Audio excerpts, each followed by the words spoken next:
You have been taught to believe that love is something you must earn, that people will only keep you close when you are useful, strong, generous, available, impressive, or easy to need.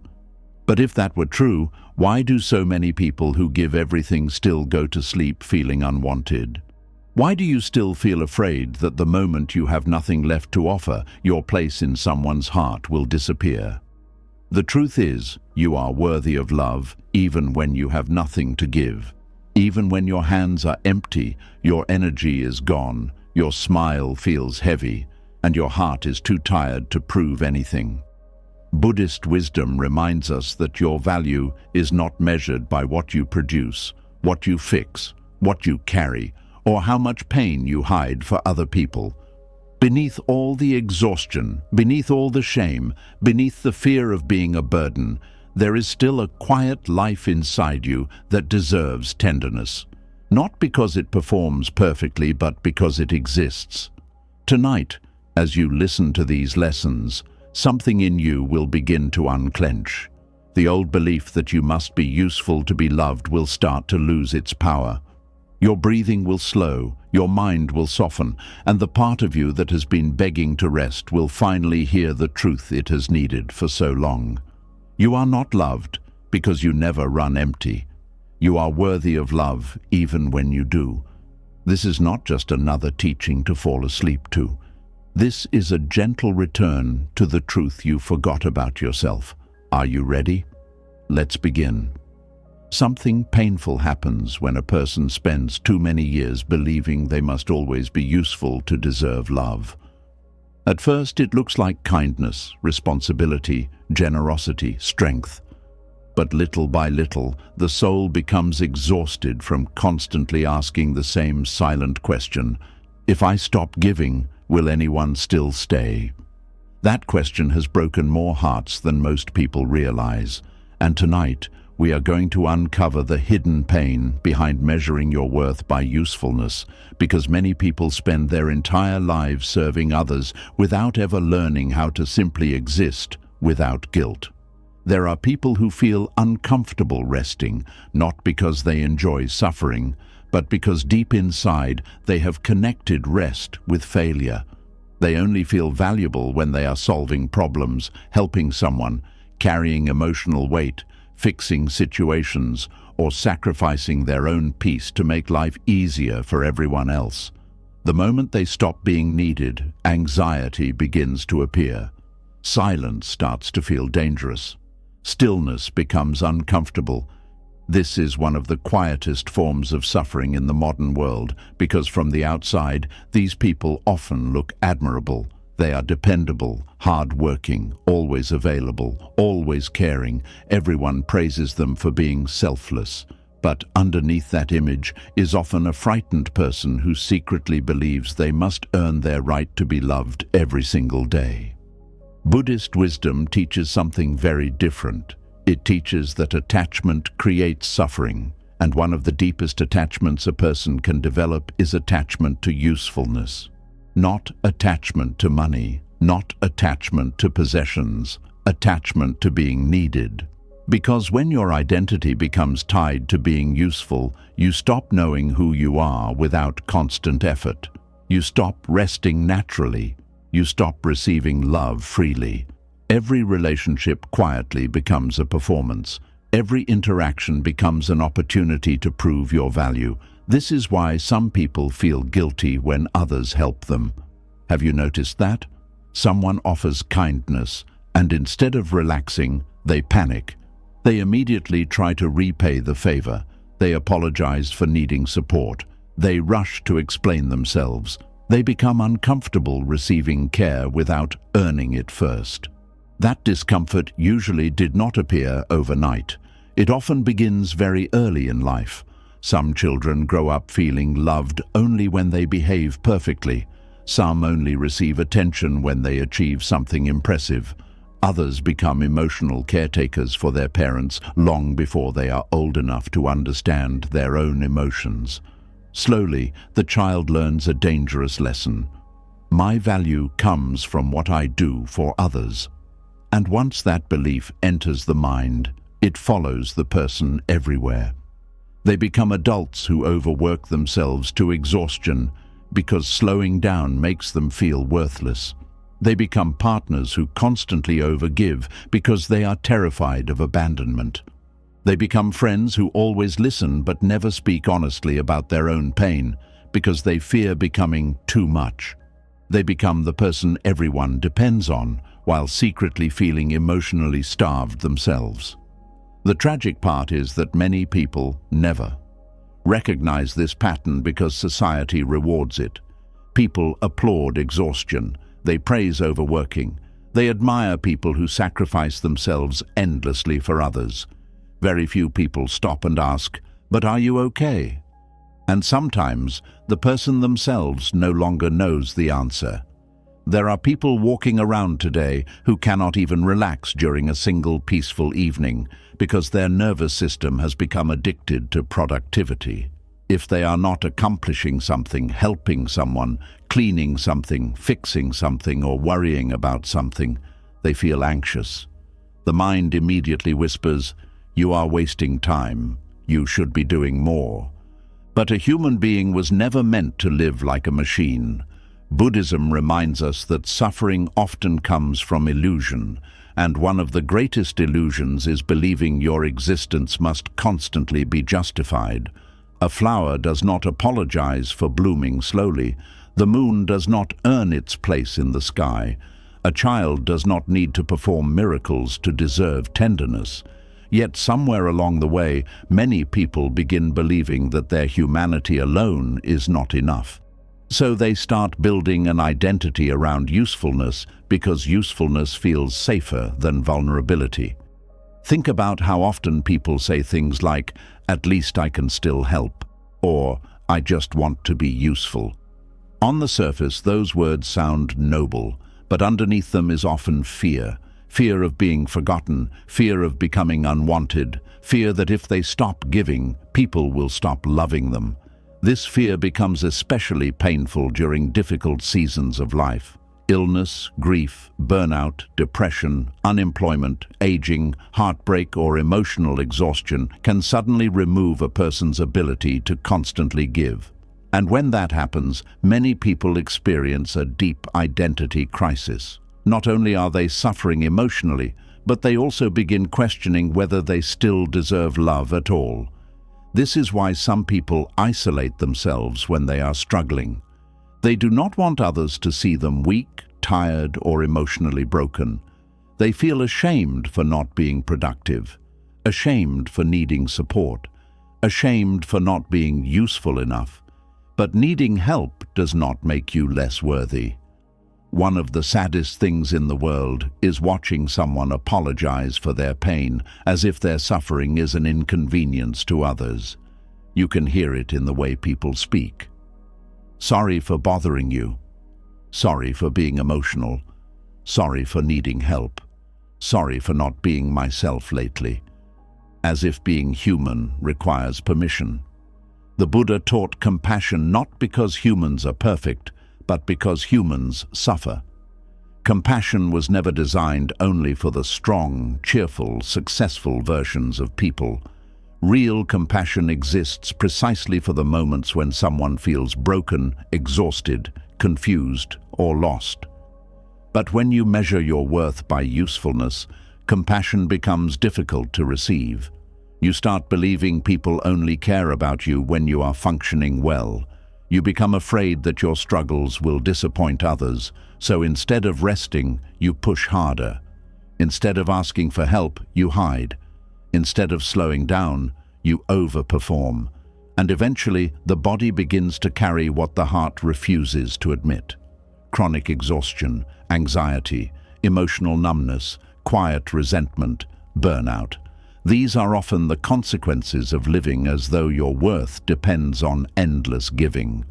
There are people who smile constantly while secretly feeling emotionally empty because they have spent years taking care of everyone except themselves.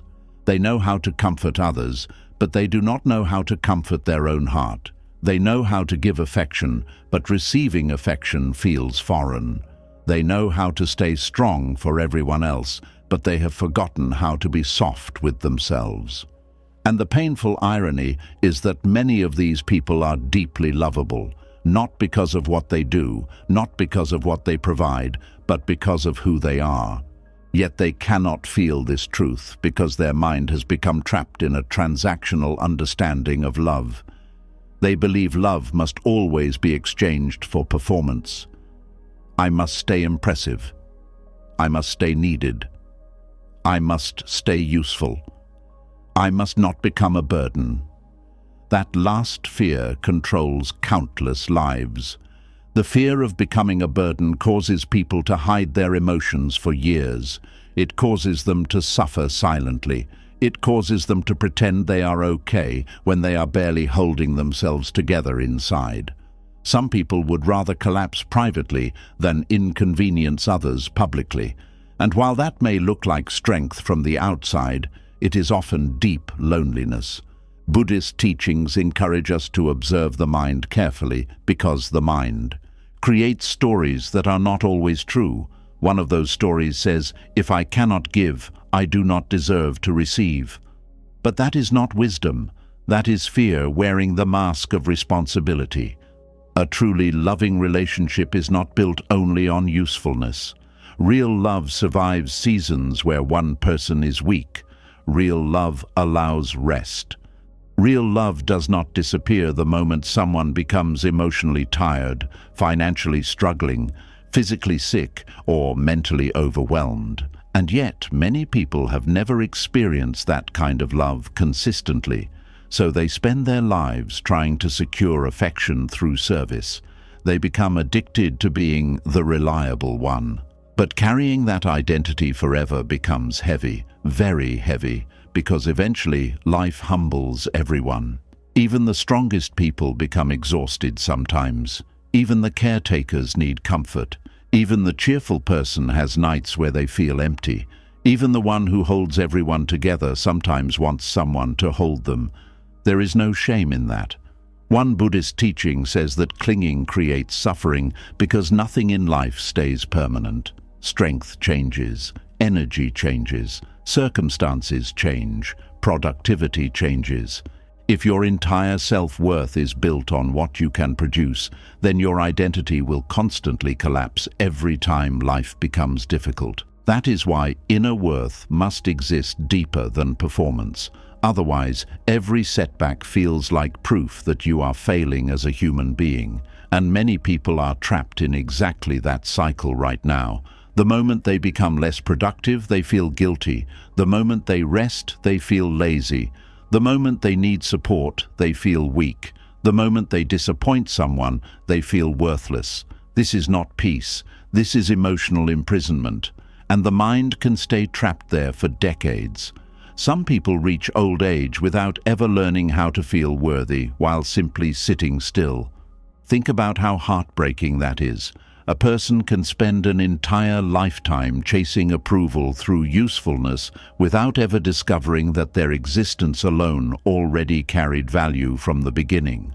That is why Buddhist self-worth is so different from modern self-worth. Modern culture often says, "You are valuable because you are successful." Buddhist wisdom says, "You are valuable because you are alive." One approach creates endless pressure, the other creates peace, and peace is what so many exhausted hearts are secretly searching for. Not more achievement, not more praise, not more performance, just peace. The kind of peace that allows you to rest without guilt, the kind of peace that allows you to say, "I am struggling," without shame. The kind of peace that allows you to receive kindness without feeling like you owe your soul in return. The kind of peace that reminds you that being loved is not a prize for perfect behavior. Many people do not realize how deeply they fear unconditional love because unconditional love feels unfamiliar. They are more comfortable earning affection than simply receiving it. Earning feels predictable, safe, controlled. But being loved while tired, imperfect, emotional, or vulnerable feels terrifying because it challenges the old belief that love must always be deserved.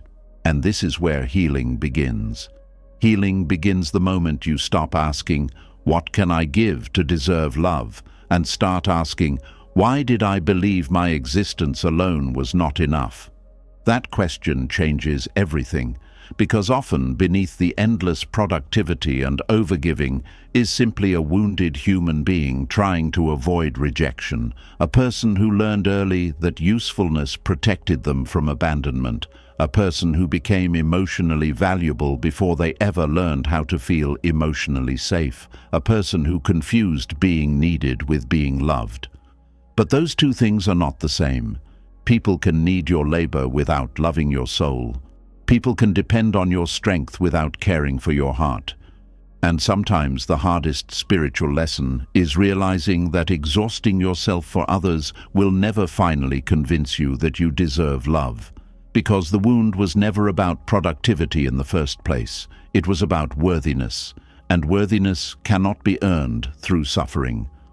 The Buddha often spoke about compassion beginning within, not selfishness, not arrogance, compassion, a gentle recognition that your pain matters too, your exhaustion matters too, your humanity matters too. You do not have to become emotionally perfect before deserving tenderness. You do not have to constantly perform usefulness to earn your place in the world. You do not have to spend your entire life proving that you are worthy of staying loved. There is already something sacred inside you beneath the performance, beneath the fear, beneath the exhaustion, beneath the need to constantly earn your existence. And the more deeply you understand that truth, the more peacefully you will begin to live. Because eventually your soul becomes tired of carrying relationships that only survive when you are overgiving.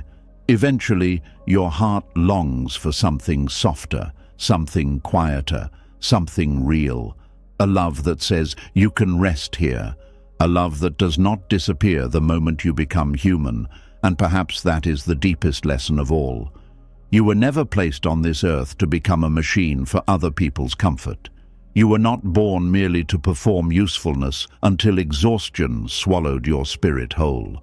Beneath all the striving, all the proving, and all the fear of not being enough, there is still a human being quietly waiting to discover what it feels like to be loved without conditions. And that discovery can change an entire life. Slowly, a painful realization begins to appear. Many people are not only exhausted from trying to be useful, they are exhausted from trying to be good enough to deserve love.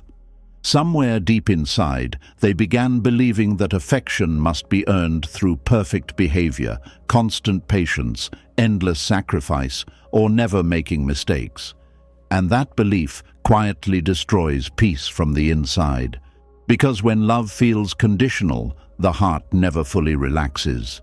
A person who believes love is a reward for good behavior spends their entire life afraid of disappointing others. They become careful with every word, every emotion, every mistake. They monitor themselves constantly, hoping that if they stay kind enough, helpful enough, calm enough, successful enough, then maybe they will finally feel safe inside someone's heart. But tonight, we are going to uncover why love was never meant to function like a payment system, because many people have spent years trying to buy affection with perfection, while secretly feeling terrified of being truly seen. There is a deep sadness that comes from believing you must always behave correctly to deserve closeness. It creates a kind of invisible tension inside the body. Even during moments of connection, the mind stays alert. It whispers things like, do not upset them, do not be difficult, do not ask for too much, do not show the messy parts of yourself. And slowly, love stops feeling safe. It begins to feel like a test. This is why some people become emotionally exhausted, even in relationships that look peaceful from the outside. They are constantly trying to maintain approval, constantly trying to avoid rejection, constantly trying to remain lovable through performance. The Buddha taught that attachment to approval creates suffering because the mind becomes dependent on external validation for inner stability. Instead of feeling grounded within yourself, Your emotional safety becomes controlled by how others respond to you. If people praise you, you feel worthy. If people criticize you, you feel ashamed. If people stay, you feel safe. If people pull away, you panic. This creates a fragile emotional life because your sense of worth is constantly moving with other people's opinions. And when love becomes connected to behavior, many people start losing contact with their authentic self. They become the version of themselves that feels safest to others. The agreeable version, the calm version, the helpful version, the emotionally easy version. But underneath that carefully controlled image is often a human being who feels deeply unseen. Because real intimacy cannot grow where authenticity is constantly hidden. Think about how many people learned very early in life that mistakes created emotional distance. Some children were only treated warmly when they behaved perfectly. Some received affection only when they achieved something. Others learned that expressing sadness, anger, fear, or frustration caused punishment, silence, criticism, or withdrawal. So the child slowly adapts. I must stay good. I must stay easy. I must not upset anyone. And eventually, that survival strategy becomes an identity. The problem is that human beings are not designed to remain emotionally perfect forever. Everyone gets tired. Everyone struggles. Everyone experiences difficult emotions. Everyone disappoints someone eventually. But when love feels tied to behavior, mistakes begin to feel dangerous. Even small conflicts can trigger overwhelming fear because deep inside, the person is not only afraid of disagreement, they are afraid of losing love itself. This is why some people apologize constantly, even when they have done nothing wrong. Their nervous system has learned that approval equals safety, so they try to restore harmony immediately, even at the cost of abandoning their own feelings. Have you noticed how some people say sorry for everything? Sorry for talking too much. Sorry for being emotional. Sorry for needing reassurance. Sorry for existing loudly. These apologies are often not about politeness. They come from fear. Fear that taking up emotional space might make them less lovable. And this fear can quietly shape entire lives. There are people who stay silent during painful relationships because they believe expressing needs will push others away. There are people who tolerate disrespect because they are terrified of abandonment. There are people who suppress their real personality because they learned authenticity was risky. And after many years, they no longer know where the performance ends and the real self begins. Buddhist wisdom teaches that suffering grows when we cling to false identities. One of the most painful false identities is the perfect, lovable person. Because perfection is impossible, the mind remains trapped in endless anxiety, trying to maintain an image that no human being can sustain forever. And the exhaustion becomes overwhelming. Some people become so addicted to being emotionally good that they lose touch with their natural emotions completely. They smile while grieving. They comfort others while falling apart internally. They remain patient while secretly drowning in resentment, not because they are fake people, but because they are afraid that honesty will cost them love. This creates a heartbreaking loneliness because even when people care about them, they cannot fully feel safe receiving that care. Deep down, they suspect the love only exists because they are behaving correctly. So they keep performing, keep pleasing, keep adjusting, keep shrinking parts of themselves. But real love cannot grow where fear controls the relationship. Love was never meant to feel like walking on emotional glass. And yet many people have never experienced anything else. Some relationships unintentionally reinforce this fear. Affection becomes warmer when the person is useful, cheerful, successful, or accommodating. Distance appears when they are struggling emotionally, setting boundaries, or expressing difficult feelings. Over time, the mind forms a painful conclusion. I am easier to love when I suppress myself. That belief can become deeply rooted, and once it does, even healthy relationships can feel uncomfortable because unconditional care feels unfamiliar. It can feel strange when someone remains kind during your difficult moments. It can feel confusing when someone stays patient while you are imperfect. It can even feel suspicious when someone loves you without requiring constant performance in return, because the nervous system has spent years preparing for emotional punishment. The Buddha often encouraged people to observe their suffering gently, not with shame, but with awareness. When you begin observing the fear beneath people-pleasing, beneath perfectionism, beneath emotional over-control, you often discover a simple human longing underneath all of it, the longing to be loved without conditions. Not because you are always calm, not because you never fail, not because you never struggle, but because your humanity itself matters. This realization can feel almost revolutionary for someone who has spent their whole life earning affection. At first, the mind resists it. It says, "Surely I must still prove myself somehow." But true compassion does not disappear the moment someone becomes difficult, emotional, tired, anxious, grieving, or imperfect. Real love is not a reward system, and this is something many wounded hearts desperately need to hear. Love is not payment for obedience. Love is not a prize for emotional perfection. Love is not something you purchase through endless self-sacrifice. Because if affection only exists when you are performing well, then it is not truly safe love. It is conditional approval. And conditional approval keeps the nervous system in constant fear. This is why many people feel deeply anxious before difficult conversations.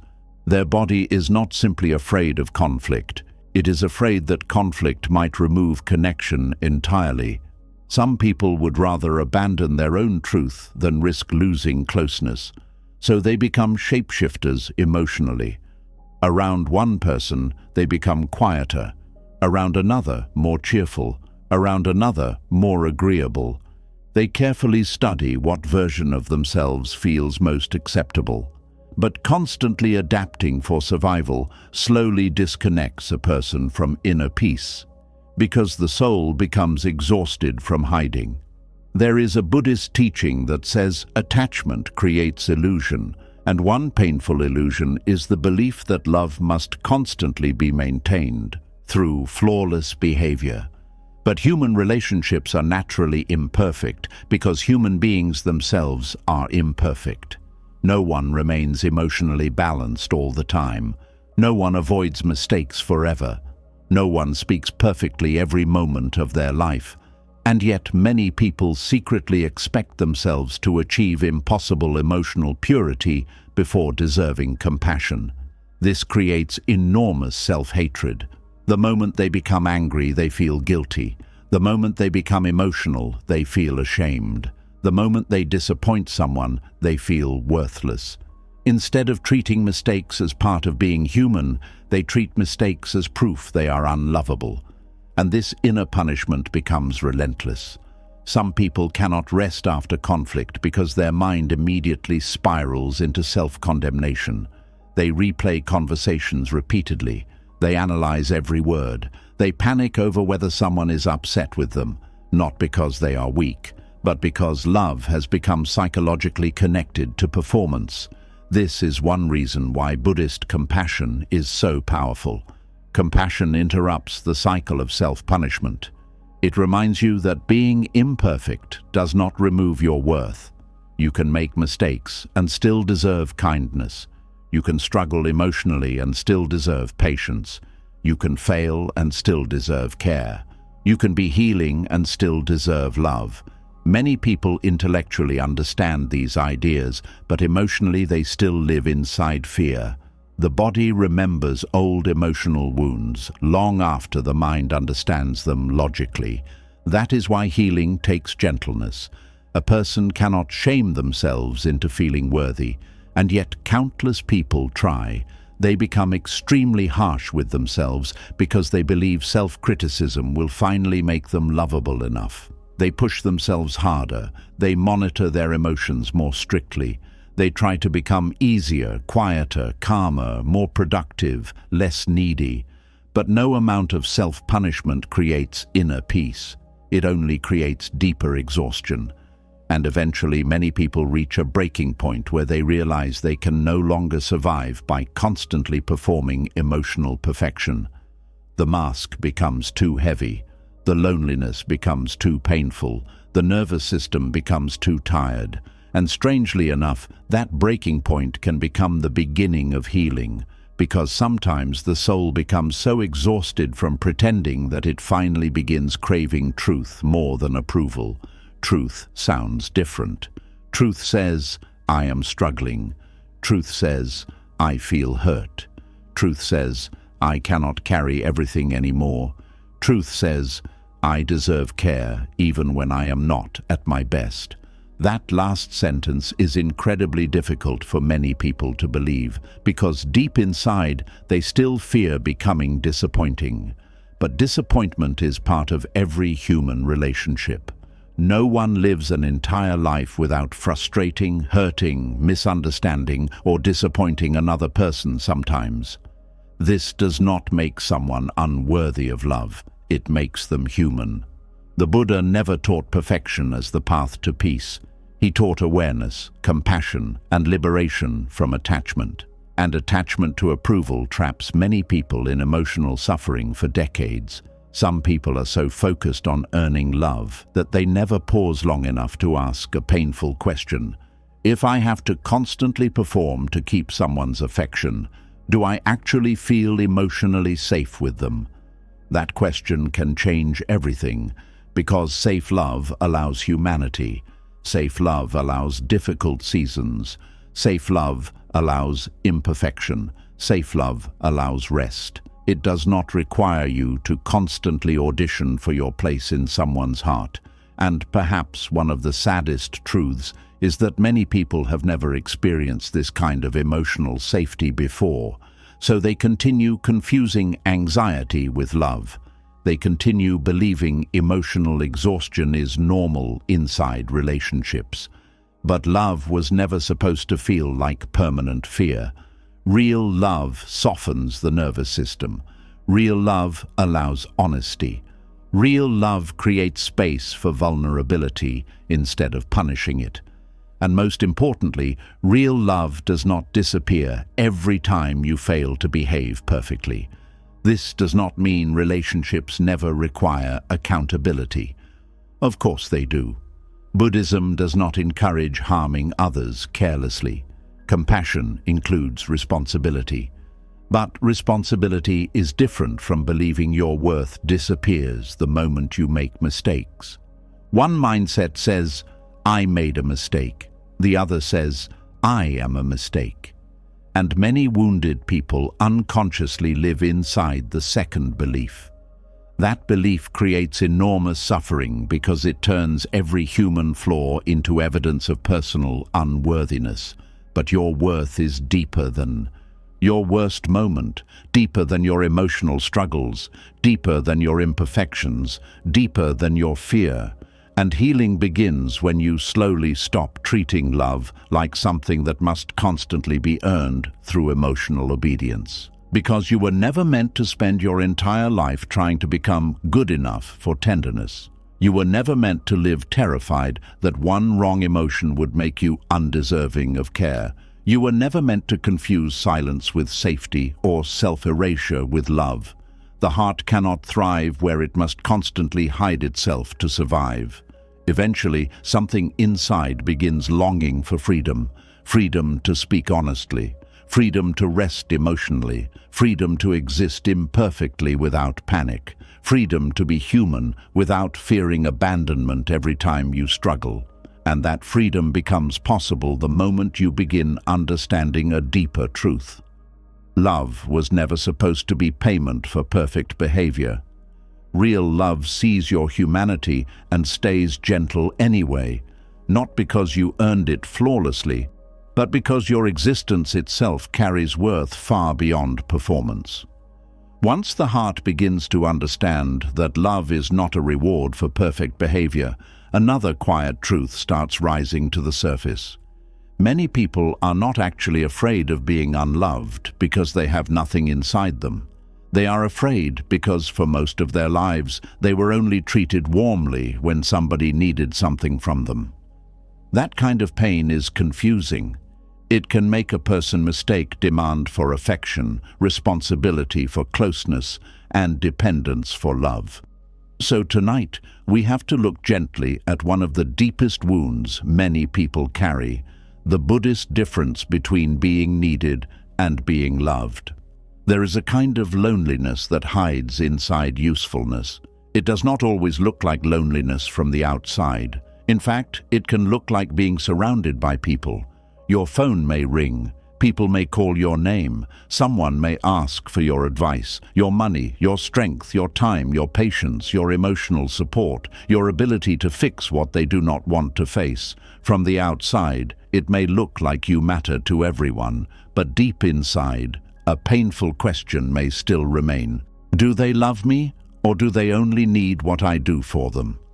That question can sit quietly in the chest for years. It often appears in people who have spent most of their lives being the dependable one, the one who shows up, the one who listens, the one who carries the family problems, the one who remembers everyone's pain but rarely has their own pain remembered, the one who is praised for strength but secretly wishes someone would notice the tiredness behind that strength. At first, being needed can feel meaningful. It can feel like proof that you have value. Someone depends on you, so you feel important. Someone calls you first, so you feel chosen. Someone cannot manage without you, so you feel secure. But over time, if being needed becomes the only way you feel connected, the soul begins to suffer. Because being needed is not the same as being loved. Being needed often says, I want what you can provide. Being loved says, I care about who you are, even when you cannot provide anything. Being needed can disappear when your usefulness disappears. Being loved remains gentle, even when your hands are empty. And this difference matters deeply because many wounded people build their entire identity around being necessary. They become frightened of becoming optional.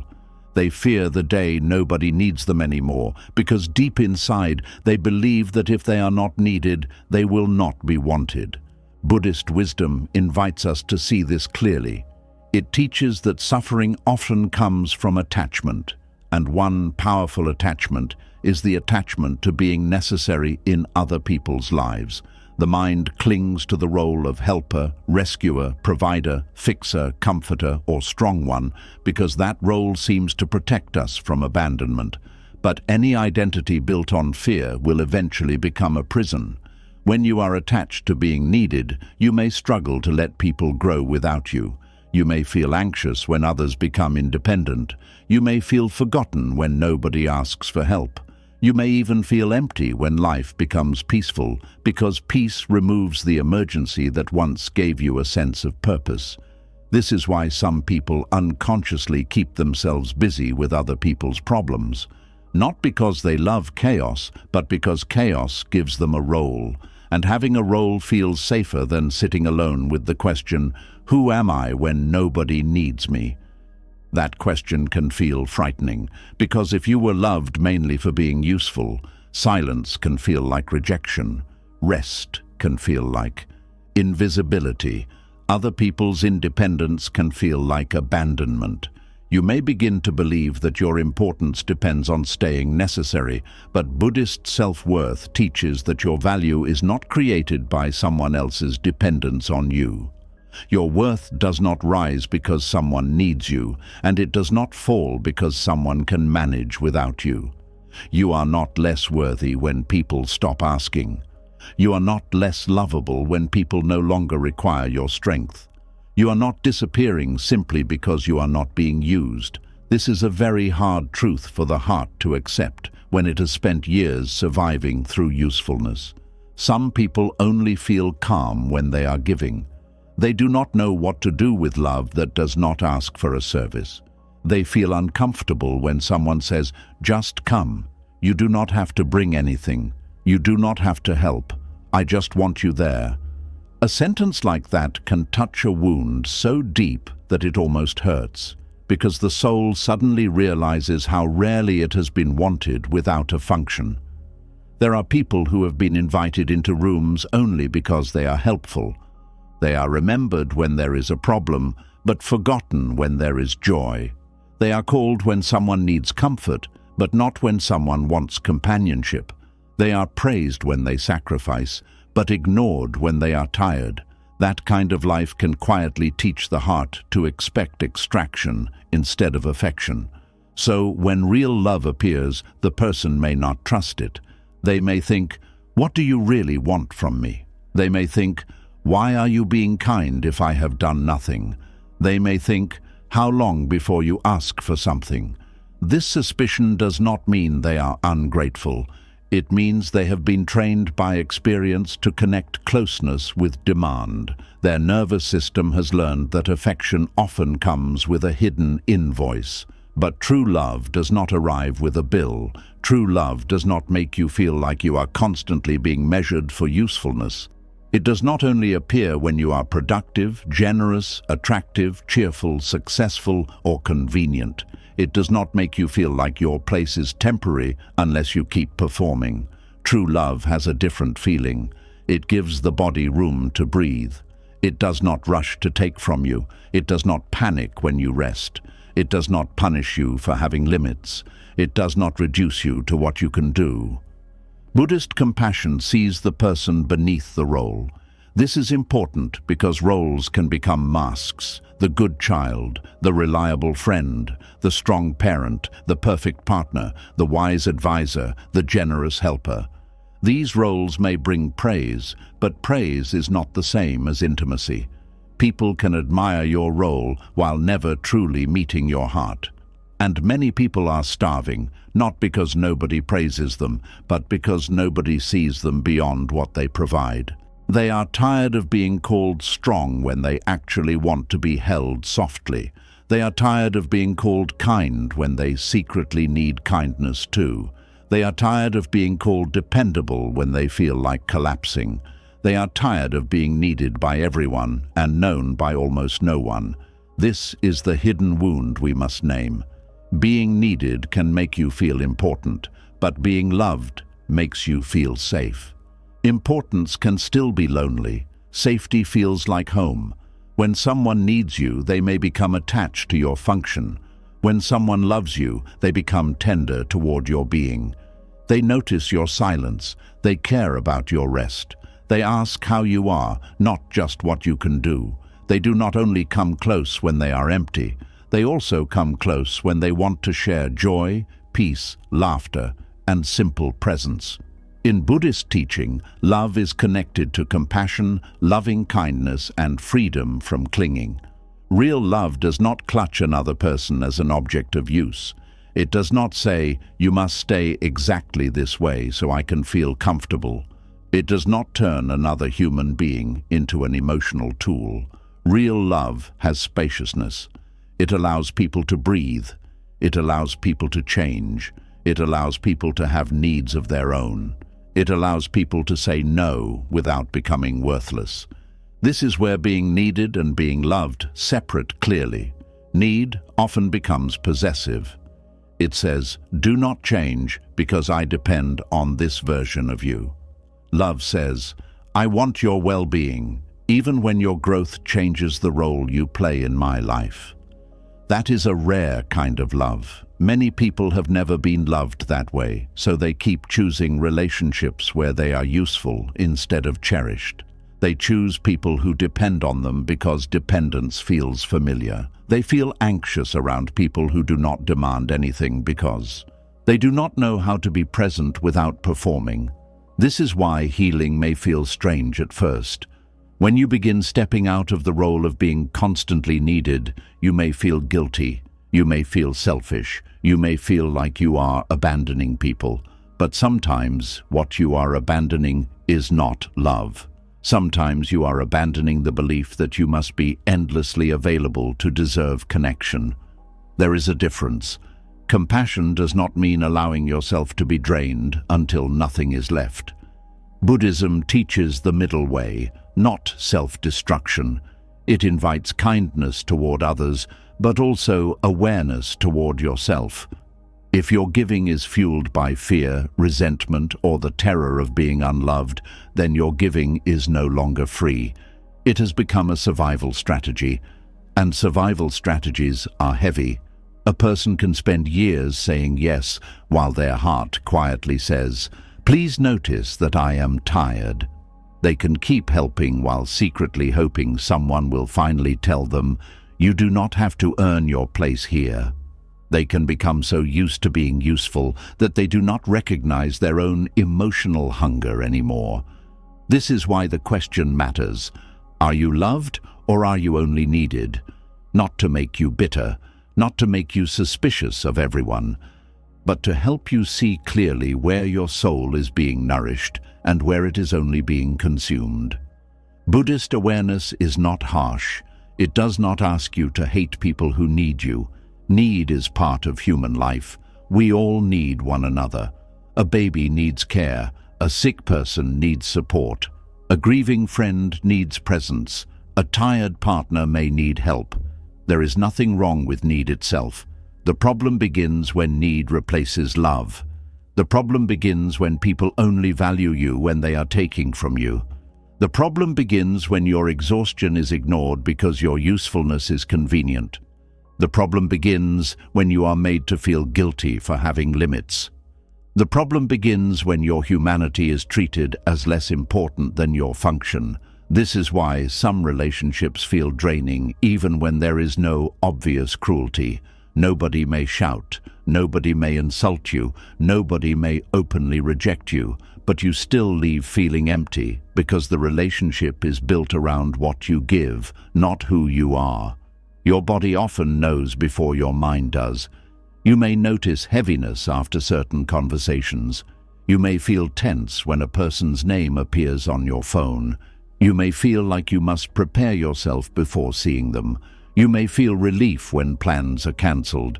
These feelings are not random. Sometimes the body is whispering, "This connection takes more than it returns." That does not mean you must abandon everyone, but it does mean you should pay attention.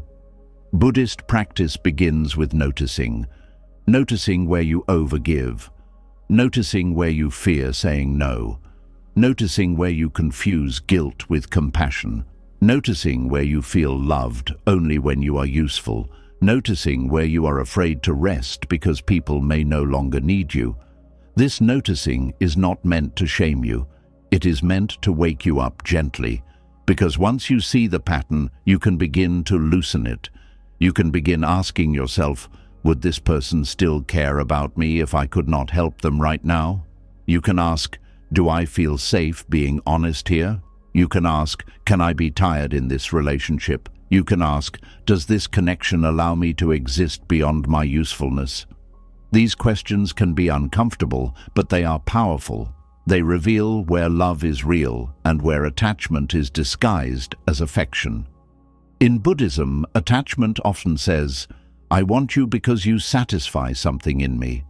Loving kindness says, "May you be well, even beyond what you do for me."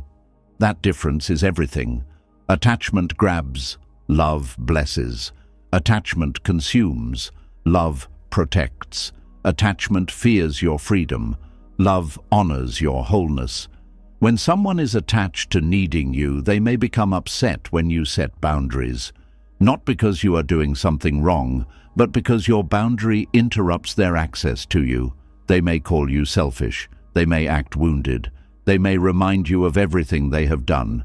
They may make you feel guilty for choosing rest. But a boundary does not destroy love. A boundary reveals the quality of love. If a connection only survives when you abandon yourself, then what is being protected may not be love. It may be control, convenience, or emotional dependence.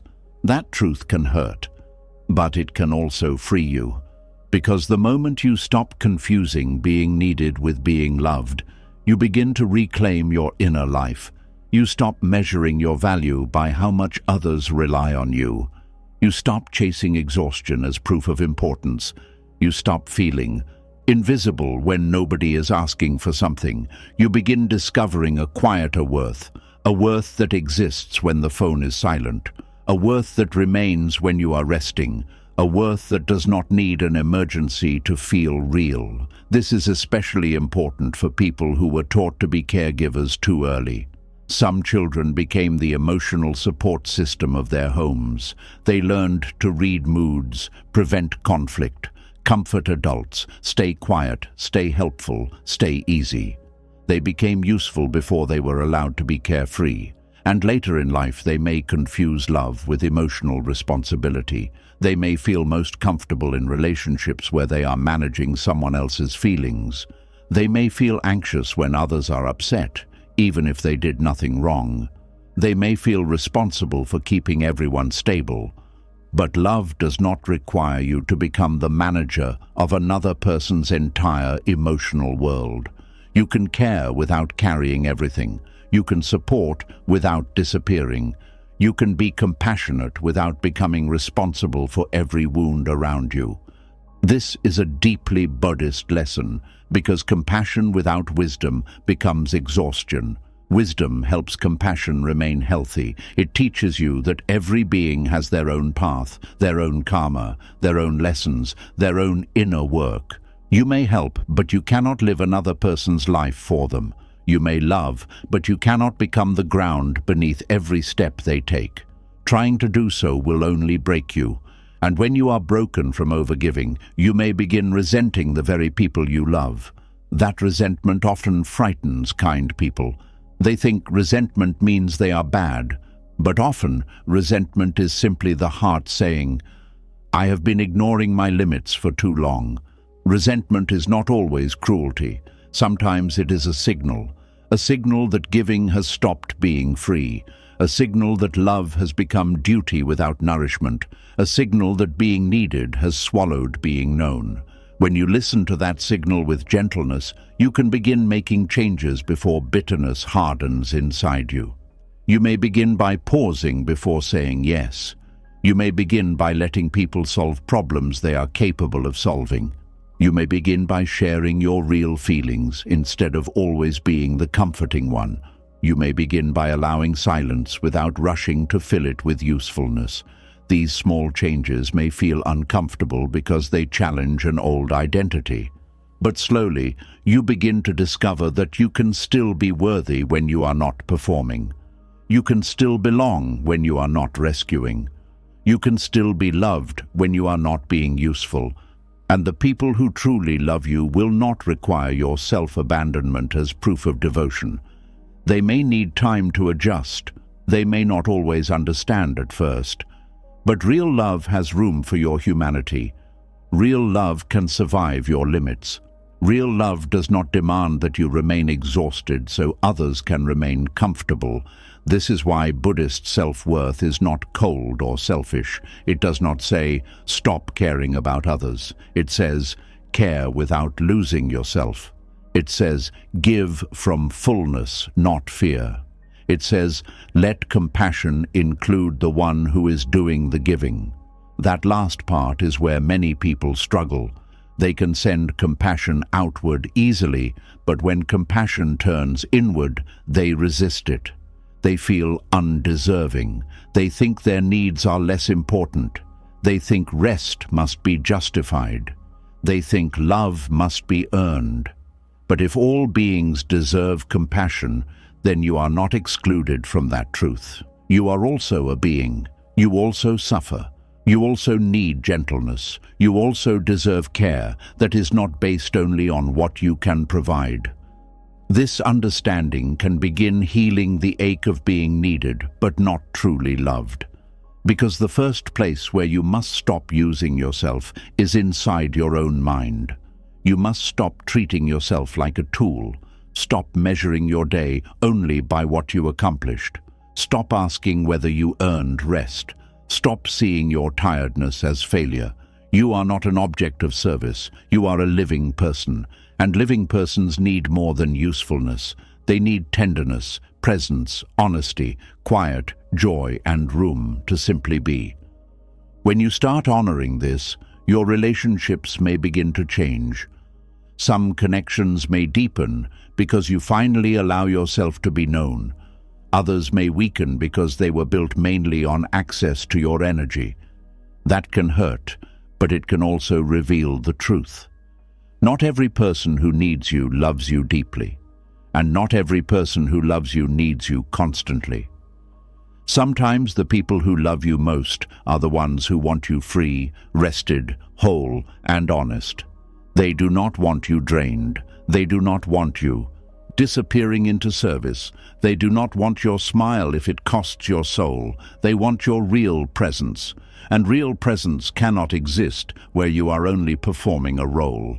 So maybe the healing begins here, not by rejecting everyone who needs you, but by refusing to confuse need with love, not by closing your heart, but by opening your eyes, not by becoming hard, but by becoming wise.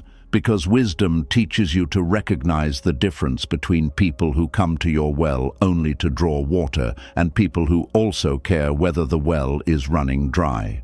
That difference can save your life.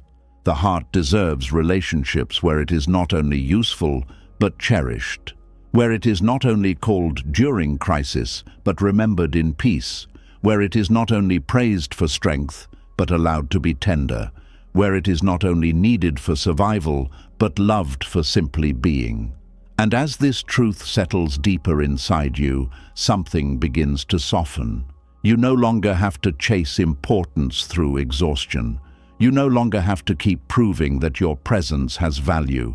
You no longer have to fear becoming unnecessary, because your worth was never created by another person's need.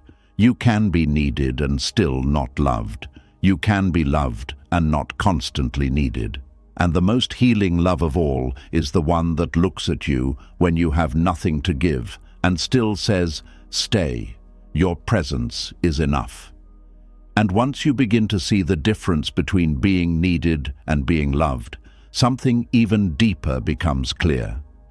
Many people are not giving from freedom. They are giving from fear. They are not helping because their heart is full. They are helping because they are terrified that if they stop, the affection around them will disappear. That is where exhaustion becomes more than tiredness. It becomes a language. It becomes a way of saying, "Please see me, please keep me, please do not leave me."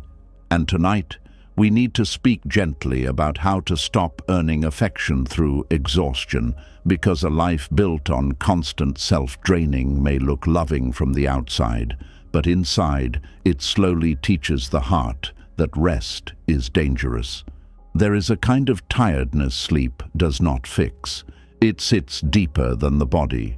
You wake up after resting, but something in you is still heavy.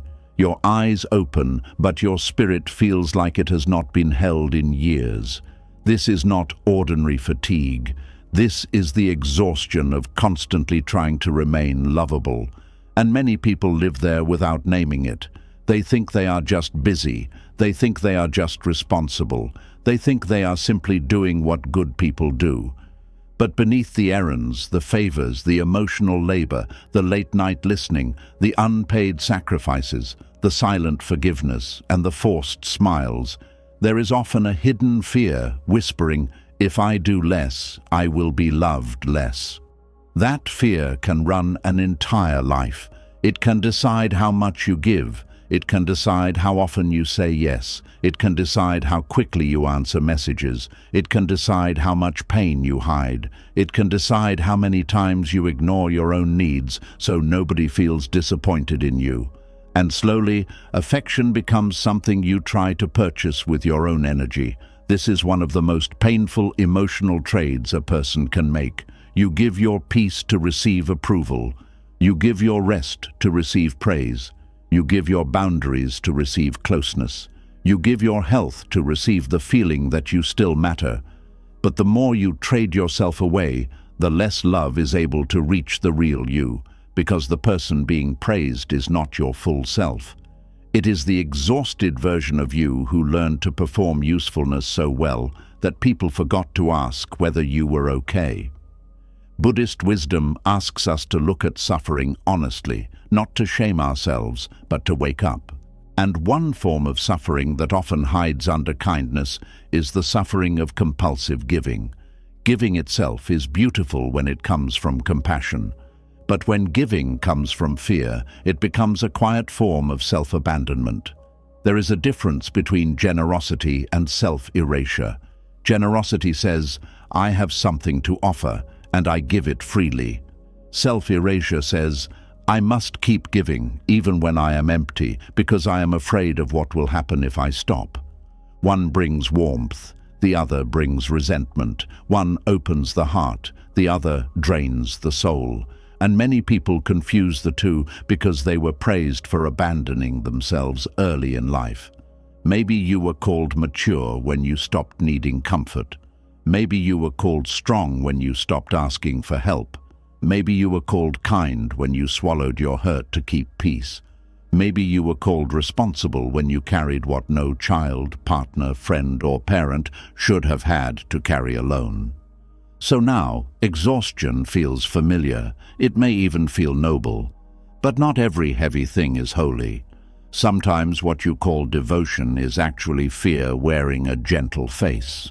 Sometimes what you call loyalty is actually the terror of being rejected. Sometimes what you call patience is actually silence built from old wounds. And this is where awareness becomes the beginning of freedom. The Buddha taught that suffering continues when we cling to what creates it. And many people cling to exhaustion because exhaustion has become part of their identity. They do not know who they are when they are not overextending. They do not know how to feel valuable without being tired. They do not know how to sit in peace without the mind accusing them of being selfish. So the first step is not to stop giving suddenly. The first step is to notice the fear underneath your giving.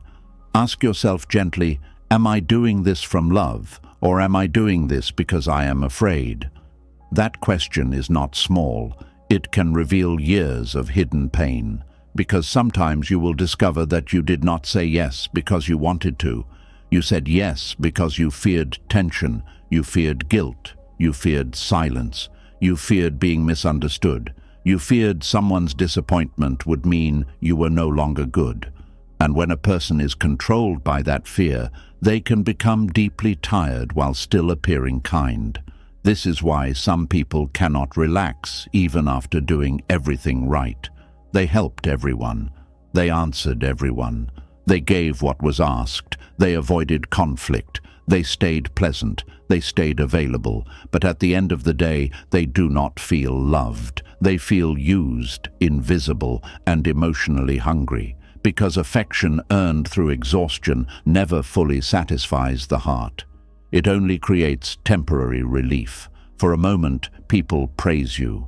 For a moment, they are pleased with you. For a moment, you feel safe because nobody is upset.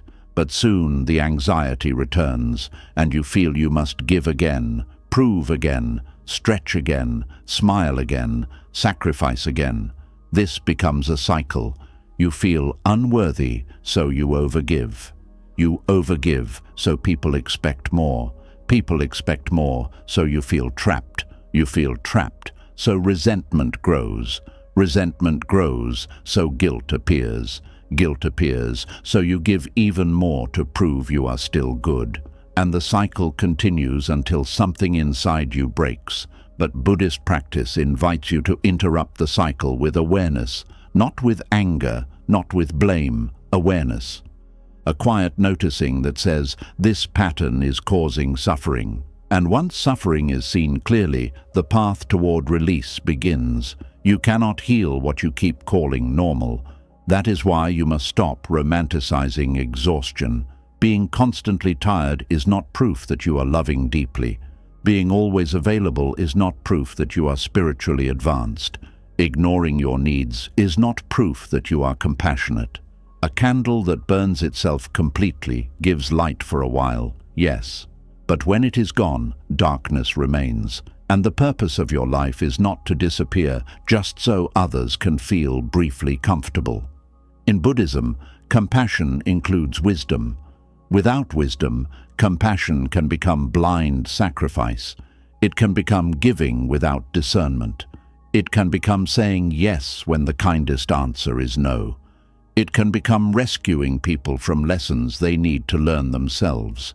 And this matters because some people do not simply ask for help. They become dependent on your exhaustion. They become used to your overgiving. They may not intend to harm you, but if you have always abandoned yourself for them, they may begin to see your self-abandonment as normal. Then, when you finally choose rest, they may react with confusion or anger. They may say, "You have changed." And maybe you have. Maybe you are no longer willing to be loved only when you are emptying yourself. Maybe you are no longer willing to turn your body into a bridge everyone crosses while nobody asks if the bridge is cracking. Maybe you are no longer willing to confuse being drained with being devoted. This kind of change can feel frightening because when you stop earning affection through exhaustion, some relationships will be tested. Not because you are cruel, but because your new boundaries reveal what was hidden. Some people will respect your limits. Some people will be surprised but adjust. Some people will only like the version of you that never says no. That realization may hurt, but it is also clarifying. Because love that depends on your exhaustion is not safe refuge. It is a contract you never consciously agreed to. And Buddhist self-worth asks you to step out of contracts built from fear. Not by becoming hard-hearted, but by becoming honest. Honesty may sound like, "I cannot do that today." Honesty may sound like, "I need rest." Honesty may sound like, "I care about you, but I cannot carry this for you." Honesty may sound like, "I am not available for this right now." These sentences may feel simple, but to someone who has earned affection through exhaustion, they can feel terrifying. The body may shake, the mind may panic, guilt may rise immediately. You may feel the old urge to explain, apologize, soften, over-justify, or offer something else to make up for having a boundary. That is normal when you are learning a new way to exist. Do not mistake discomfort for wrongdoing. Sometimes discomfort simply means you are leaving an old prison. The mind may say you are being selfish, but you must ask, is it selfish to stop abandoning myself? The mind may say they will be upset, but you must ask, can I survive someone's disappointment without betraying myself? The mind may say, you are not doing enough, but you must ask, who taught me that enough always means exhaustion? These questions are powerful because they expose the beliefs that have been quietly running your life. Many people do not overgive because they are overflowing with love. They overgive because they do not trust that love can survive their limits. That is the wound. And healing begins when you allow love to be tested by truth. If a connection can only survive when you are exhausted, then it is not resting on love. It is resting on performance, and performance can never give the heart real peace. Real affection does not require you to be constantly depleted. Real affection does not demand that you make yourself smaller, quieter, more available, and less needy every day. Real affection does not punish you for having a body, a heart, a limit, a season, a sadness, or a need. Real affection says, you are still welcome here when you cannot give. But to receive that kind of affection, you must stop offering exhaustion as the price of admission. This means learning to give from choice instead of fear. Choice feels different in the body. When you give from choice, there may be effort, but there is also peace. You do not feel secretly trapped. You do not feel bitter afterward. You do not feel like you must be praised to make the sacrifice worth it. You give because your heart agrees. Fear giving feels different. It carries tension. It carries urgency. It carries resentment. It carries the feeling that something bad will happen if you refuse. It may look generous, but inside, it feels like survival. Start noticing the difference. Before agreeing to something, pause, breathe, let the request settle. Do not rush to answer just because your old self is terrified of disappointing people. A simple pause can save you from repeating a lifelong pattern. You can say, "Let me think about it." You can say, "I need to check my energy." You can say, "I will let you know." Those words create space between fear and action. And in that space, freedom begins. Buddhist practice is full of pauses. The pause before reacting. The pause before clinging. The pause before believing every thought. The pause before repeating old suffering. That pause is where awareness enters. You do not have to obey every urge to prove yourself. You do not have to respond instantly to every demand. You do not have to rescue every person from discomfort. You do not have to turn every relationship into a test of your endurance. Sometimes the most compassionate thing you can do is stop making yourself available for patterns that keep everyone unconscious. When you stop overfunctioning, other people may have to grow. They may have to take responsibility. They may have to face their own emotions. They may have to solve what they kept handing to you. This may feel uncomfortable, but it is not cruel. You are not harming people by allowing them to carry what belongs to them. In fact, sometimes overgiving silently teaches others that they do not need to mature. It keeps them dependent. It keeps you exhausted. It keeps the relationship imbalanced. True compassion supports growth. It does not create permanent helplessness. This is why Buddhist love is not blind attachment. It is loving kindness with wisdom. It wants freedom for both people, not dependence for one and exhaustion for the other. To stop earning affection through exhaustion, you must also learn to tolerate the emptiness that appears when you are no longer constantly performing. At first, rest may not feel peaceful. It may feel strange. You may sit down and immediately feel guilty. You may have free time and feel useless. You may say no and feel nervous for hours.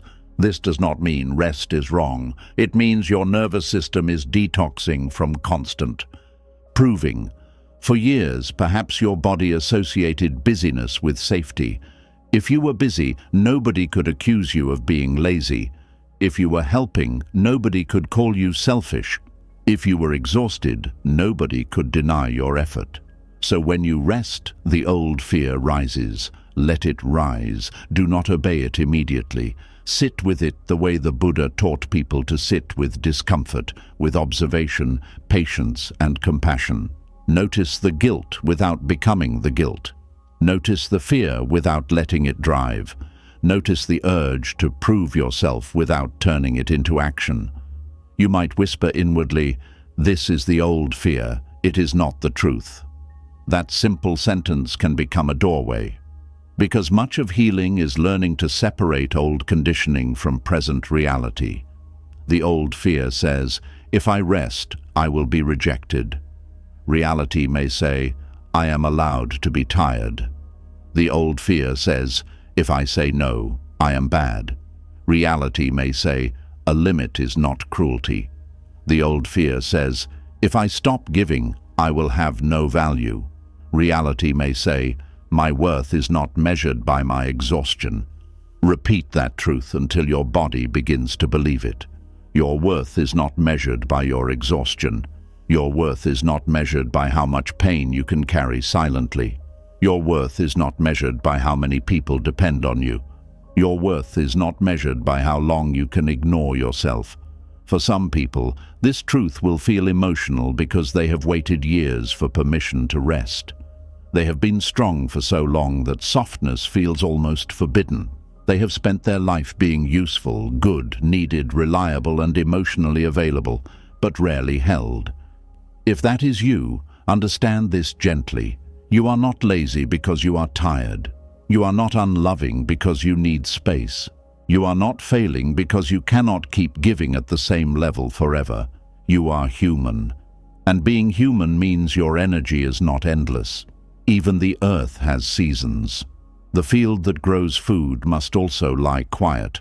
The tree that bears fruit must also stand bare.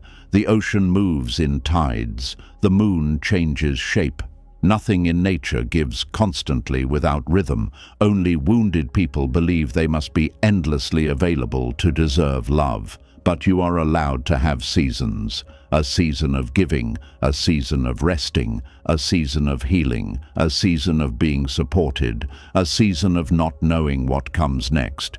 You do not become less worthy in any of these seasons. This is where Buddhist self-worth becomes deeply freeing. It does not ask you to become more impressive. It asks you to see through the illusion that your lovability depends on constant output. It invites you to return to being, not just doing, being present, being honest, being gentle, being aware, being alive. There is so much dignity in simply being alive, though the world often forgets this. The world asks, "What did you accomplish?" Buddhism asks, "Are you awake to this moment?" The world asks, "How much did you give?" Wisdom asks, "Was your giving rooted in love or fear?" The world asks, "Are you useful?" Compassion asks, "Are you suffering?" That last question matters, because if your giving is causing quiet suffering, it needs attention, not judgment, attention. Bring attention to the moments when you betray yourself for approval. Bring attention to the relationships where you feel you must stay exhausted to be accepted. Bring attention to the fear that rises when you choose rest. Bring attention to the old belief that affection must be earned through sacrifice. Awareness is gentle, but it is also powerful. It shows you where you have been abandoning yourself. And once you see it, you can begin choosing differently in small ways. Maybe today you do not answer immediately. Maybe today you let someone be disappointed. Maybe today you rest before you collapse. Maybe today you give only what you can give without resentment. Maybe today you stop explaining your tiredness like a crime. These small choices matter because they teach your nervous system a new truth. Love does not have to be purchased with depletion. At first, the change may feel slow. You may still overgive sometimes. You may still apologize too much. You may still feel guilty for having limits. That does not mean you are failing. It means you are practicing. The path is not perfection. The path is returning. Returning to awareness, returning to compassion, returning to the body, returning to the truth that you are allowed to exist without turning yourself into an offering for everyone else. And as you practice, something beautiful begins to happen. Your giving becomes cleaner, more honest, more peaceful. You stop giving with hidden resentment. You stop helping while secretly hoping someone will finally notice your pain. You stop using exhaustion as proof that you deserve love. Instead, you begin giving from fullness. And when you cannot give, you let that be true. This is maturity. This is wisdom. This is love with a spine. Because the goal is not to become cold. The goal is to become free. Free enough to love without fear. Free enough to help without self-erasure. Free enough to rest without guilt. Free enough to be loved when you are not useful, impressive, or endlessly available. And maybe that is the quiet miracle waiting inside this lesson. The moment you stop earning affection through exhaustion, you create space for a different kind of love to find you. A love that does not need you drained. A love that does not mistake your boundaries for betrayal. A love that does not only recognize you when you are carrying something heavy, but even before that love arrives from others, you can begin offering it to yourself. You can stop demanding endless proof from your own heart. You can stop treating your body like it must suffer before it deserves kindness. You can stop looking at rest as something you earn only after breaking down. You can place a hand over your chest and say, "I am allowed to be cared for even when I am tired." That may sound simple, but for a person who has spent years performing strength, it can feel like a revolution. Because the deepest healing is not only learning that others can love you when you have nothing to give.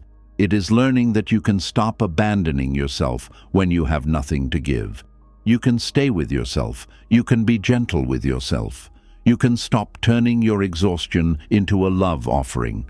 And as this truth settles in, the heart begins to breathe differently.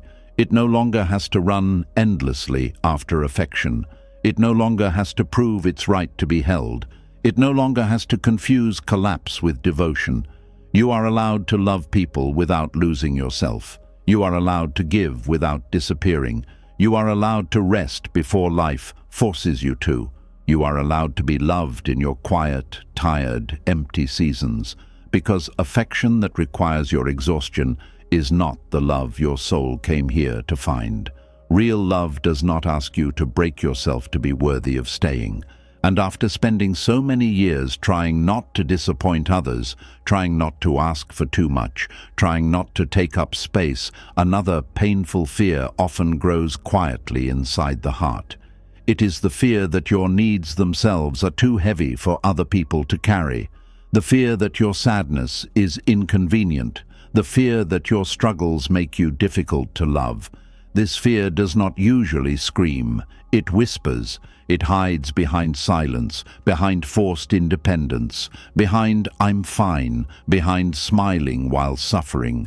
And tonight, we are going to sit gently beside one of the deepest hidden wounds many people carry without ever speaking out loud, the quiet wound of feeling like a burden. There are people who apologize before they even ask for help. Sorry to bother you. Sorry for being emotional. Sorry for venting. Sorry for needing something. These sentences often sound small, but they reveal something heartbreaking happening underneath.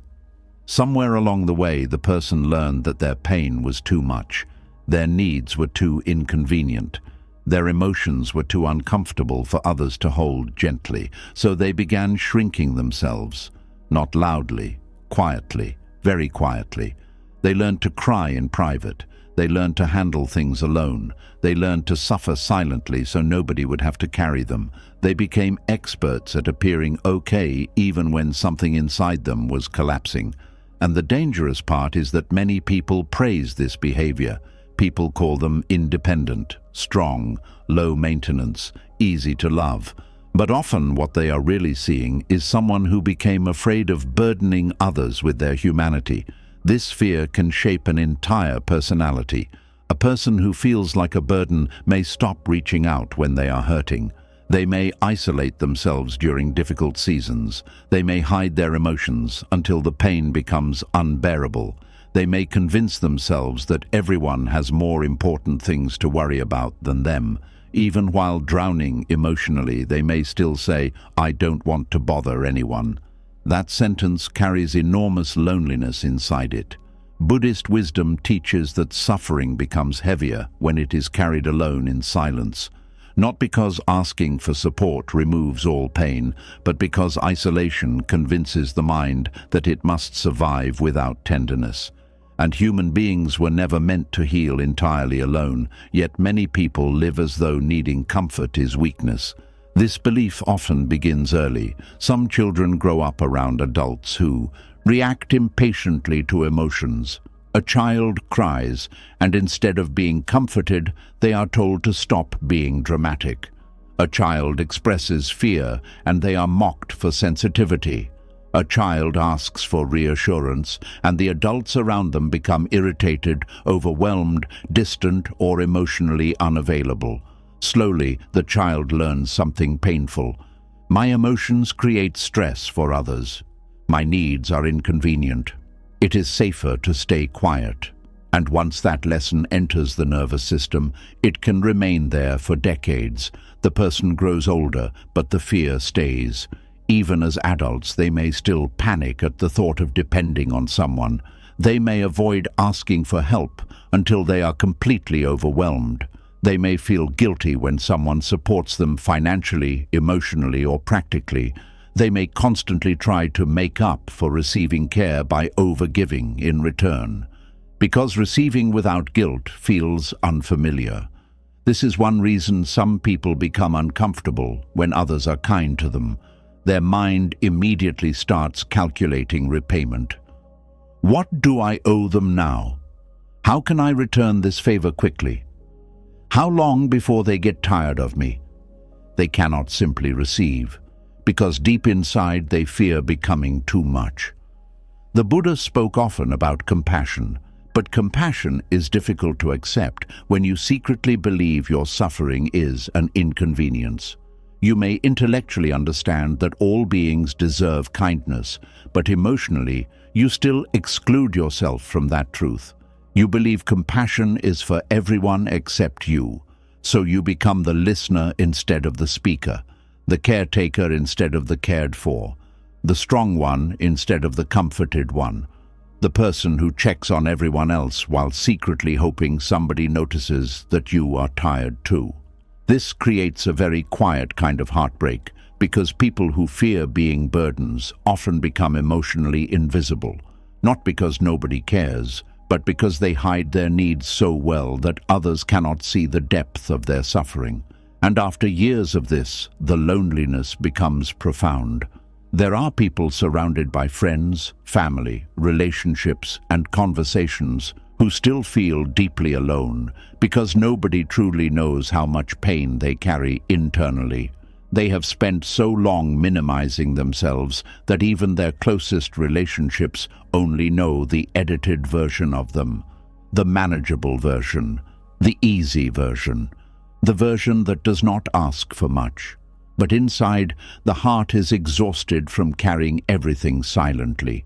Buddhist self-worth teaches something radical to a wounded mind. Your needs do not make you unworthy of love. That sentence may sound simple, but for some people it feels almost impossible to believe. Because they have spent years equating need with shame, need for reassurance, need for rest, need for support, need for understanding, need for affection, need for help, need for someone to simply stay beside them during difficult moments.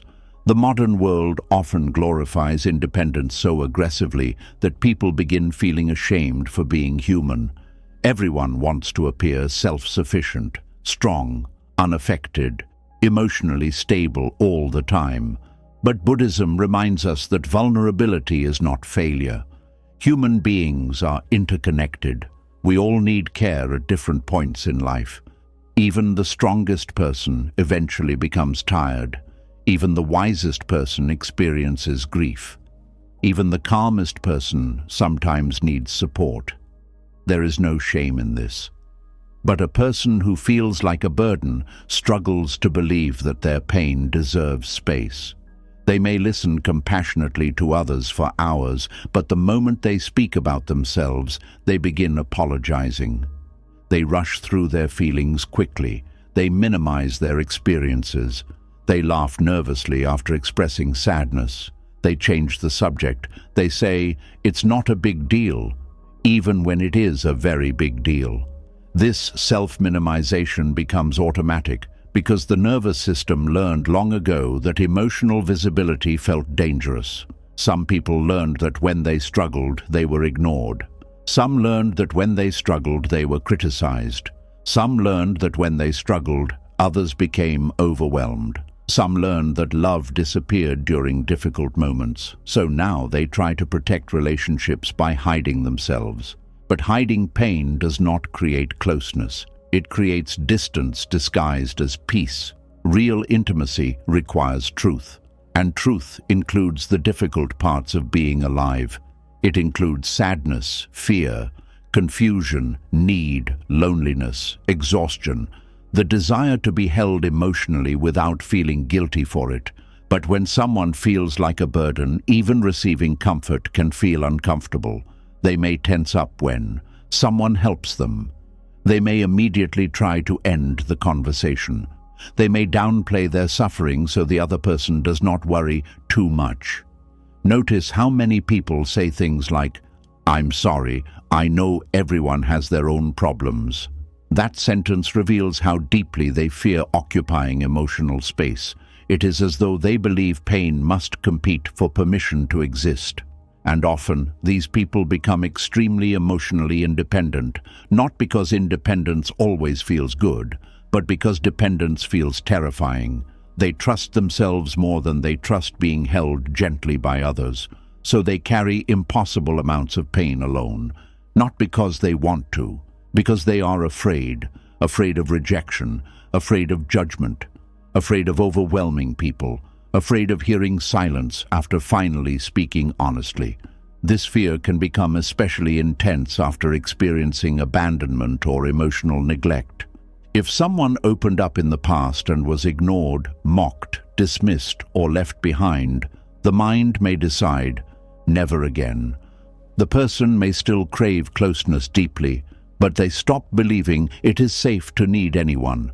This creates a painful contradiction. They long for connection, but hide their pain. They want comfort, but reject support. They want to be seen, but fear visibility.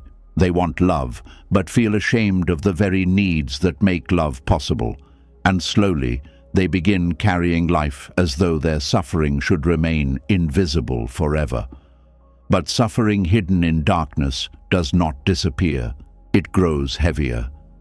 The Buddha taught that compassion begins with recognizing suffering honestly, not denying it, not hiding it, not pretending to be above it.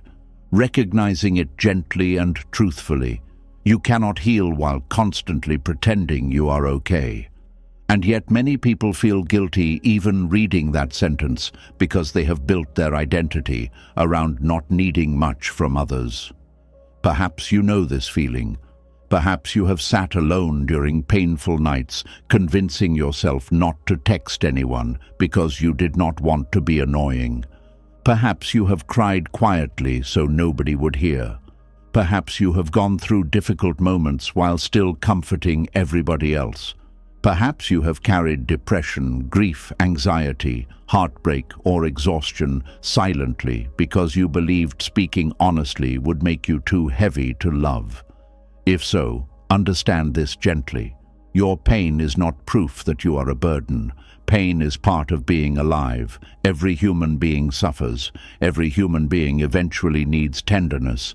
The idea that you must always remain emotionally easy to deserve care is not wisdom. It is fear. And fear has convinced countless people to abandon themselves emotionally before anyone else even had the chance to reject them. This self-abandonment often looks invisible from the outside. You continue functioning, you continue helping, you continue smiling, but internally you stop bringing your full self into relationships. You bring only the parts that feel acceptable, the calm parts, the useful parts, the emotionally manageable parts. And over time, this creates deep emotional starvation, because the heart cannot feel truly loved while hiding half its reality. Real love requires the courage to be seen honestly, not perfectly, honestly. This does not mean telling everyone every detail of your pain. Buddhism values wisdom and discernment too. Not everyone earns full access to your vulnerability, but there is a difference between healthy discernment and total emotional isolation. A person who feels like a burden often isolates automatically. They decide for others that their pain is unwelcome before giving anyone the opportunity to respond with compassion. This is important to notice. Sometimes the rejection you fear has not even happened yet. The mind is protecting you from old memories, not current reality. The nervous system remembers emotional wounds deeply. If you were treated like a burden before, your body may now expect that treatment everywhere. Even safe people may feel unsafe at first because your mind has been trained to prepare for emotional abandonment. Healing takes patience here. You cannot force yourself to trust overnight, but you can begin practicing small acts of emotional honesty. You can allow yourself to say, "I'm struggling." You can allow yourself to accept help without immediately apologizing. You can allow yourself to speak without minimizing everything. You can allow yourself to stop performing okayness every second of the day. These small moments matter because they slowly teach the nervous system that your needs do not automatically destroy connection. And if someone reacts poorly to your humanity, that response reveals something about their capacity, not your worth. This is another important Buddhist lesson. Other people's discomfort with your pain does not determine whether your pain deserves compassion. Some people simply lack emotional maturity. Some people become uncomfortable with vulnerability because they have not faced their own wounds. Some people only know how to relate through positivity, distraction, or avoidance. That is about them, not your lovability. A flower does not become ugly because somebody failed to water it properly, and your emotional needs do not become shameful because someone once failed to hold them gently.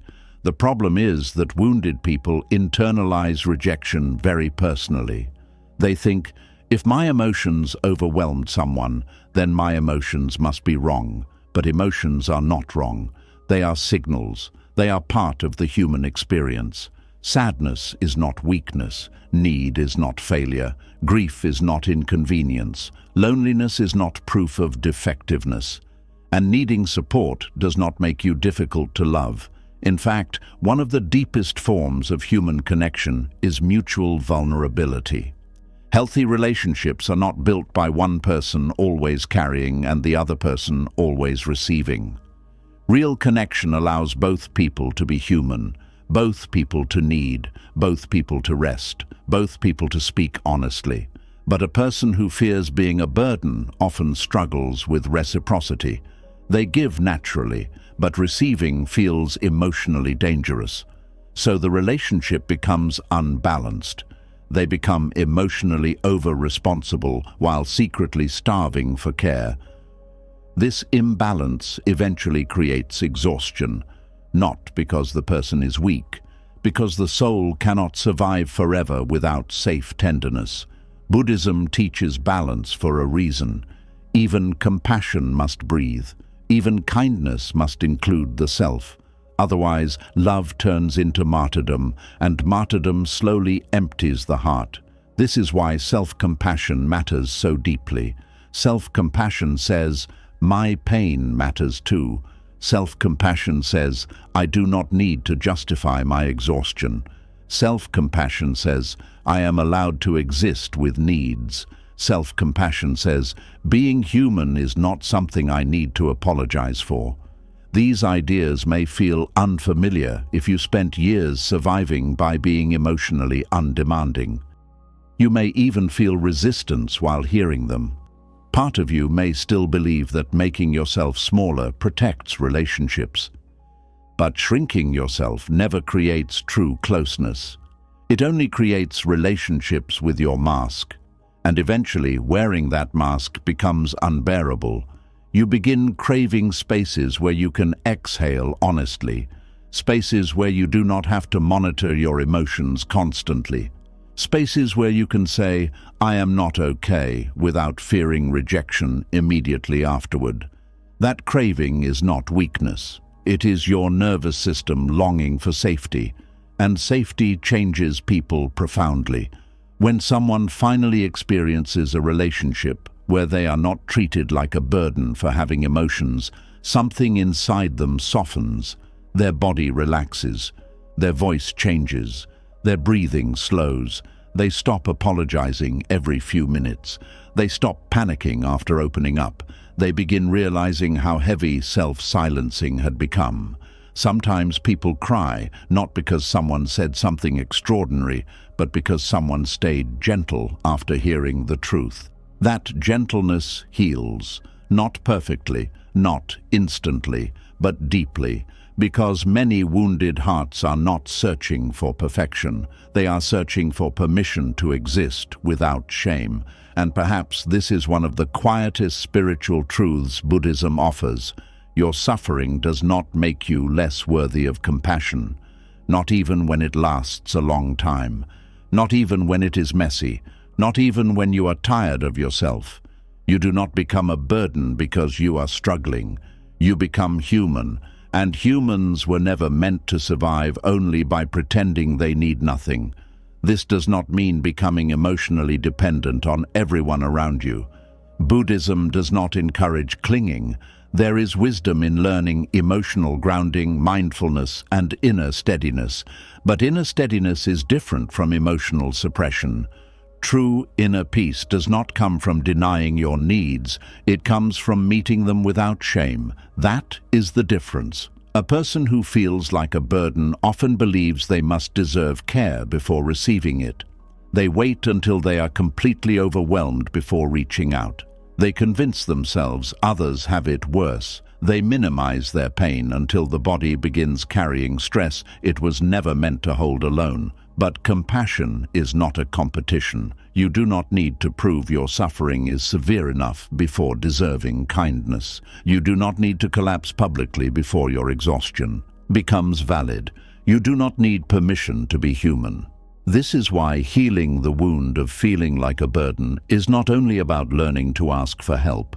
It is about learning to stop treating your existence as a problem to manage carefully around others. You are not a problem. Your emotions are not stains. Your needs are not crimes. Your sadness is not selfishness. Your exhaustion is not inconvenience. And the people capable of real love will not make you feel guilty for being alive honestly. They may not always know the perfect thing to say. They may not always fix the pain, but they will not punish you for having a heart. That matters very deeply, because many people are carrying childhood wounds into adulthood without realizing it. They still expect rejection when they express vulnerability. They still fear becoming too much. They still prepare for emotional abandonment every time they need support. But not everyone will leave. Not everyone will resent your humanity. Not everyone will treat your pain like an inconvenience. And even more importantly, you do not need to keep abandoning yourself before anyone else has the chance to respond differently. That self-abandonment must end gently. It ends when you stop apologizing for existing emotionally. It ends when you allow yourself to need rest. It ends when you let trustworthy people care about you. It ends when you stop measuring your worth by how little space you occupy. It ends when you understand that taking up emotional space does not make you selfish. The sky does not apologize for being wide. The ocean does not apologize for being deep. And your heart does not need to apologize for carrying human feelings. Perhaps the deepest tragedy is not that some people were treated like burdens. The deepest tragedy is that they eventually started believing it themselves. But beliefs can change. Slowly, patiently, compassionately. The Buddha never taught people to hate their suffering. He taught them to look at it clearly, understand its roots, and stop building identity around it. Feeling like a burden is not your identity. It is a wound, and wounds deserve care, not shame. So tonight, if part of you still fears being too much, hear this gently. You are not difficult to love because you have needs. You are not exhausting because you feel emotions. You are not weak because you need support sometimes. You are not a burden because life became heavy. And you do not have to earn your right to be comforted by becoming silent enough for everyone else to stay comfortable around you. The heart deserves relationships where it can breathe honestly, relationships where vulnerability is not punished, relationships where support flows both ways, relationships where you are not loved only when you are easy, cheerful, useful, or emotionally convenient. Most of all, your own heart deserves to stop treating itself like a problem, because healing begins the moment you stop asking, "How small must I become so nobody leaves?" and start asking, "What would happen if I finally allowed myself to be human without shame?" That question can change a life. And perhaps for the first time in many years, it can also allow your tired heart to rest. And when a person spends too many years feeling like a burden, another dangerous belief quietly begins to grow inside them. They stop seeing their pain as temporary. They stop seeing exhaustion as a season. Slowly, they begin believing that their emptiness is who they are. This is one of the saddest things suffering can do to the human mind. It can turn a passing season into an identity. It can make a tired person believe they are permanently broken. It can make someone who is struggling temporarily believe they have lost all worth forever. And tonight, we are going to speak gently about why your empty season is not your true identity, because many people are drowning inside moments that were never meant to define their entire existence. There are seasons in life where the soul feels unusually quiet. The energy disappears, motivation fades, joy becomes distant, even simple things begin to feel heavy. You wake up tired, you speak less, you withdraw more, you stop recognizing yourself fully, and during those seasons the mind becomes cruel. It whispers things like, "This is who you really are. You are lazy. You are failing. You have nothing left. You will never feel alive again." The problem is not only the suffering itself. The problem is that the mind starts turning temporary pain into permanent identity. A person who once laughed easily now believes they are joyless forever. A person who once loved deeply now believes they are emotionally empty forever. A person who once felt hopeful now believes hope itself has died inside them forever. But Buddhism teaches something profoundly important. All conditions are temporary. Thoughts change, feelings change, energy changes, seasons change, even suffering changes.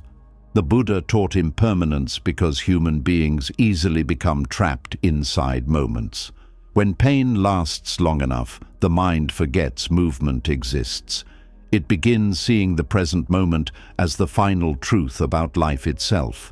But your emptiness is not your essence. Your exhaustion is not your identity. Your grief is not your final form.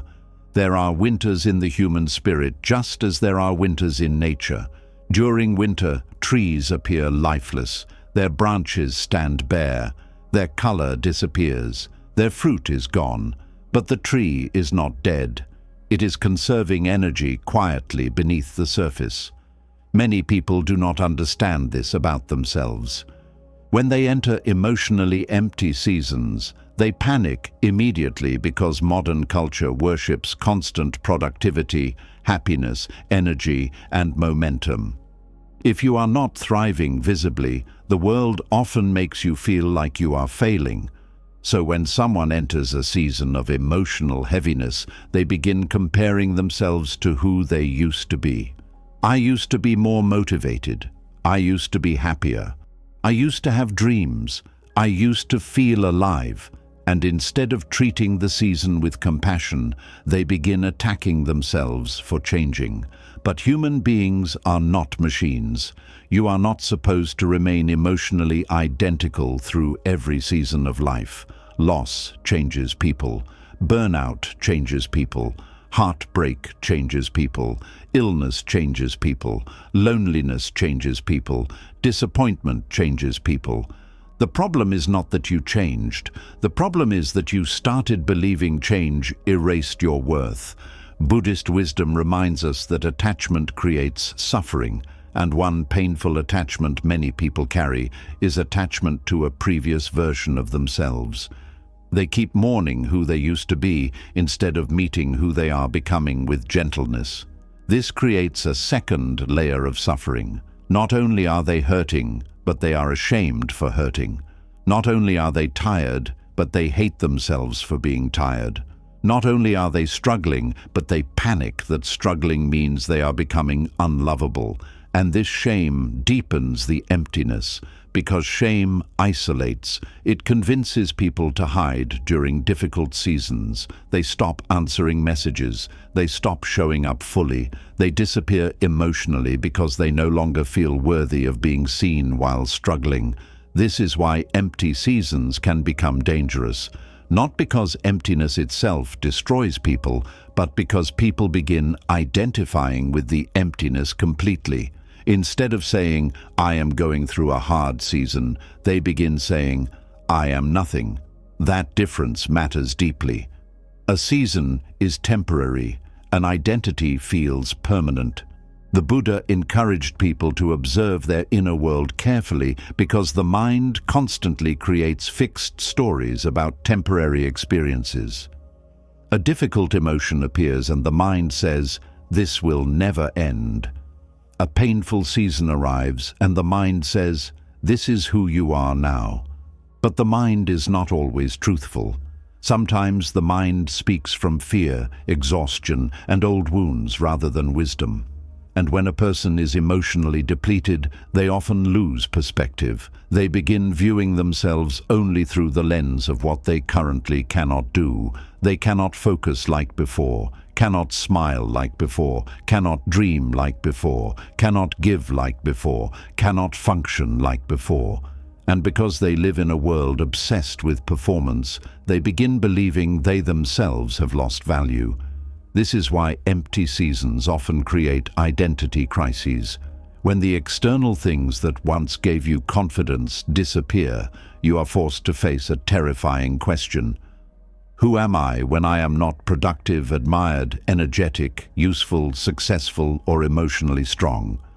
That question can feel unbearable at first, because many people built their entire self-worth around movement, around doing, around achieving, around helping, around surviving.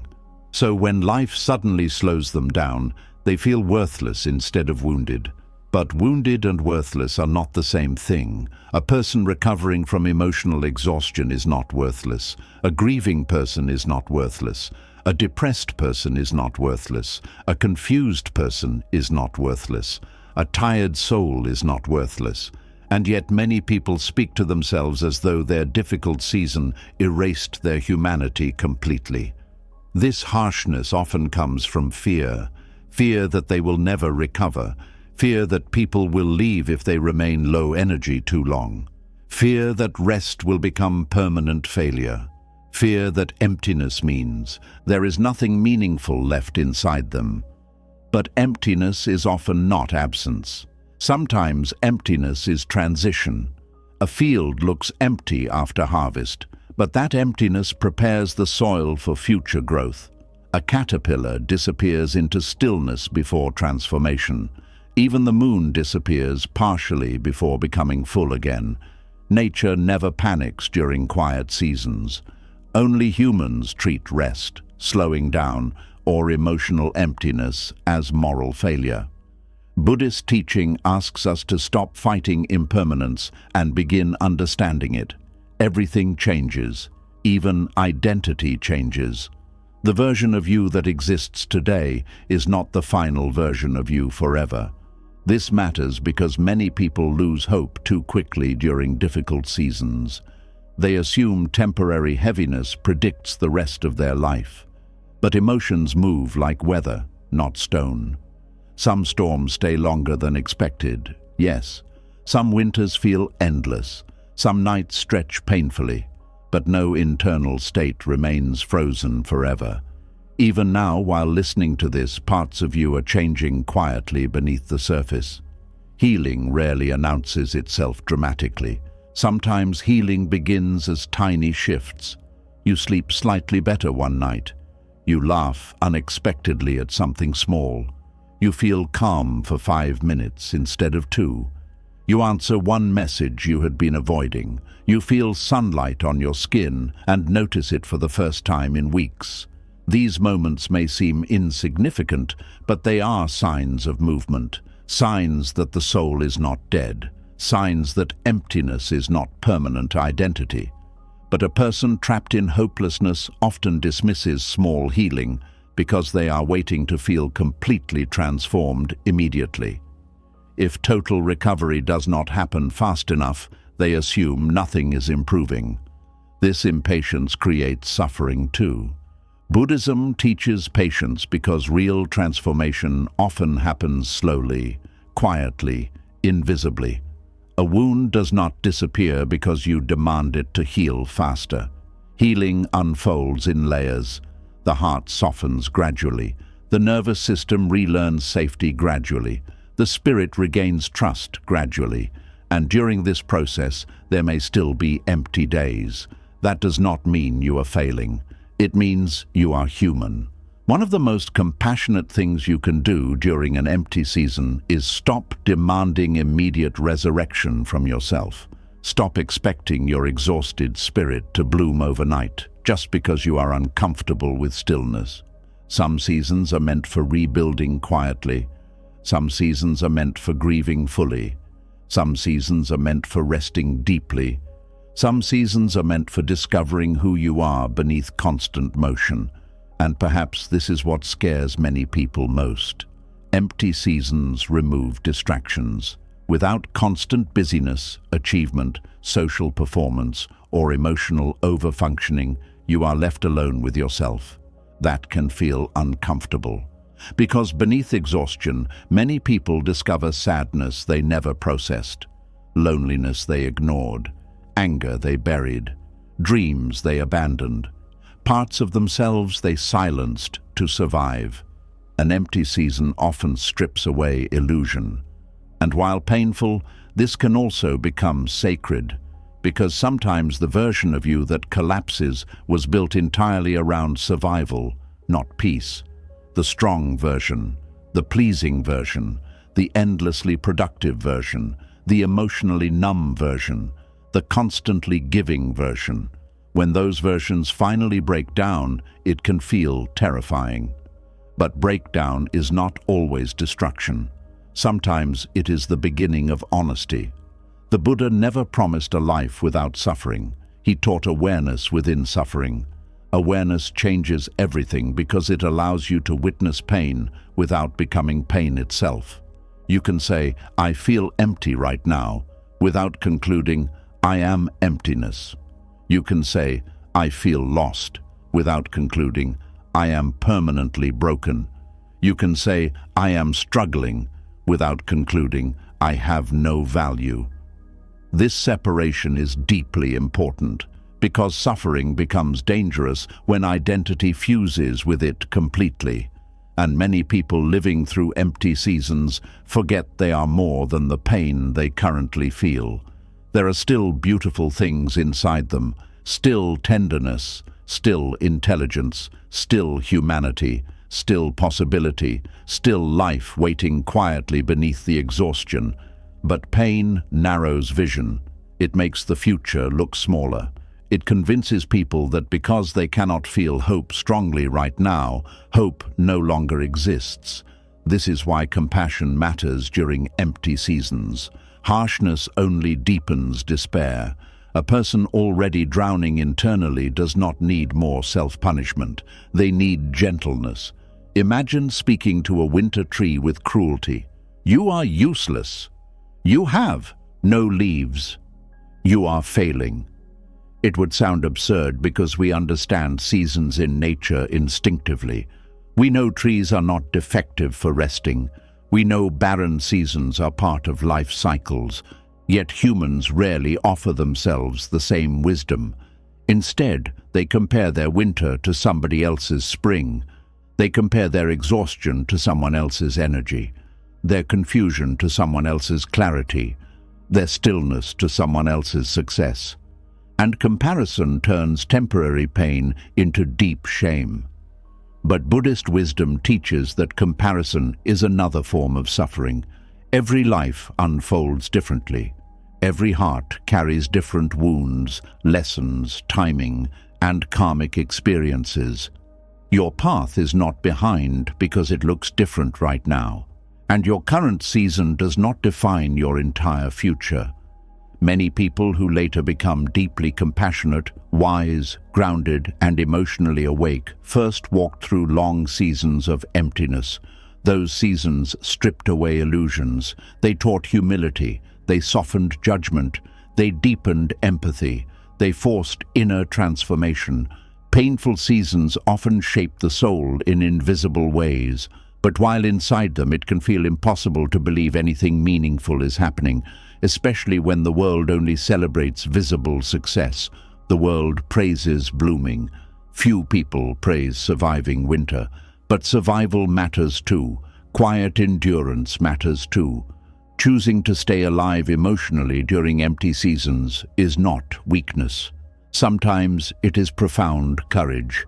There are days where getting out of bed quietly becomes courage. Answering one message becomes courage. Eating becomes courage. Breathing through loneliness becomes courage.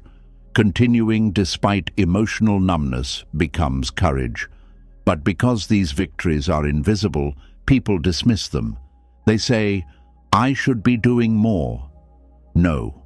Sometimes healing requires less doing and more allowing. Allowing yourself to be unfinished. Allowing yourself to move slowly. Allowing yourself to not have answers immediately. Allowing yourself to exist without performing brightness every second. This is incredibly difficult for people who built their worth around functionality. Empty seasons threaten their identity because they can no longer operate at previous levels, so they begin treating themselves cruelly. But cruelty cannot heal exhaustion. Only compassion can, and compassion does not mean pretending pain feels good. It means refusing to abandon yourself during pain. This changes everything, because many people are willing to stay beside others during difficult seasons, but abandon themselves immediately when they personally begin struggling. They lose patience with themselves quickly, lose tenderness quickly, lose faith quickly. But healing requires staying gentle when progress feels slow, staying compassionate when energy disappears, staying connected to your humanity even while feeling emotionally numb. The Buddha taught mindfulness partly because mindfulness anchors you in the present moment instead of catastrophic stories about the future.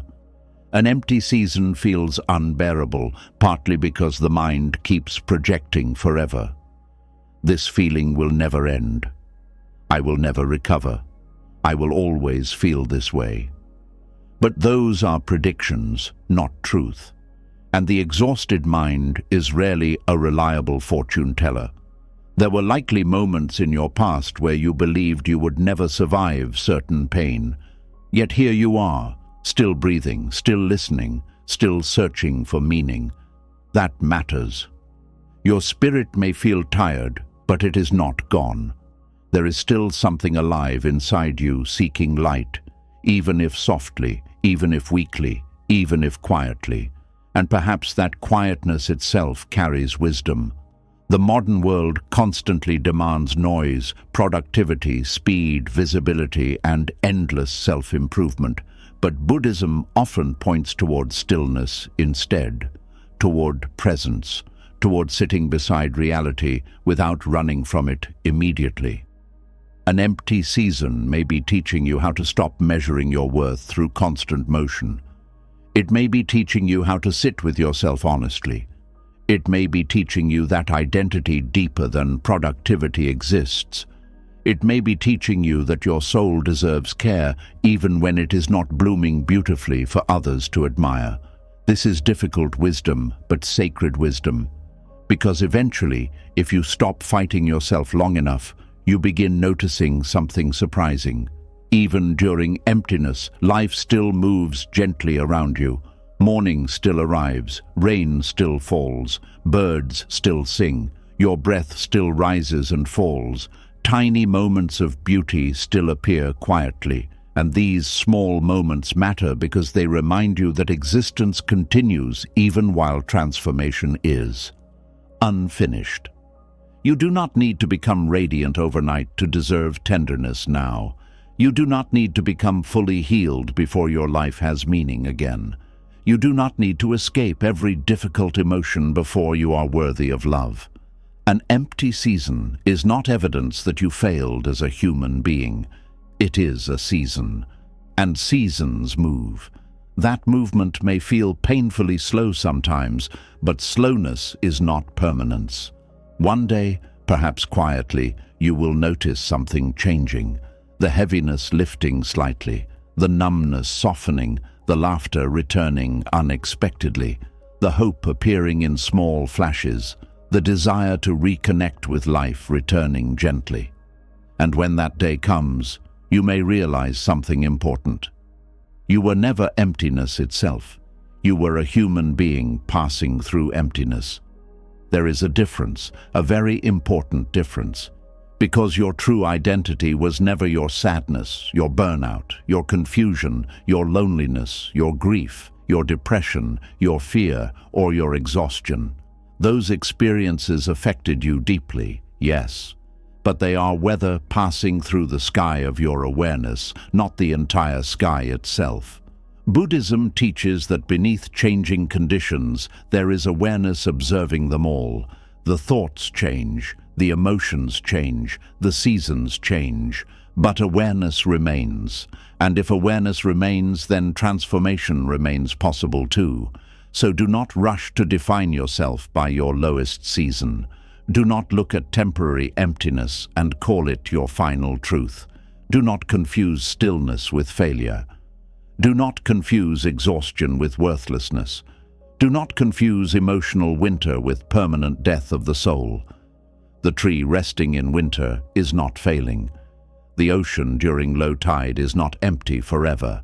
The moon disappearing partially has not lost its existence, and you too are more than the season you are currently surviving.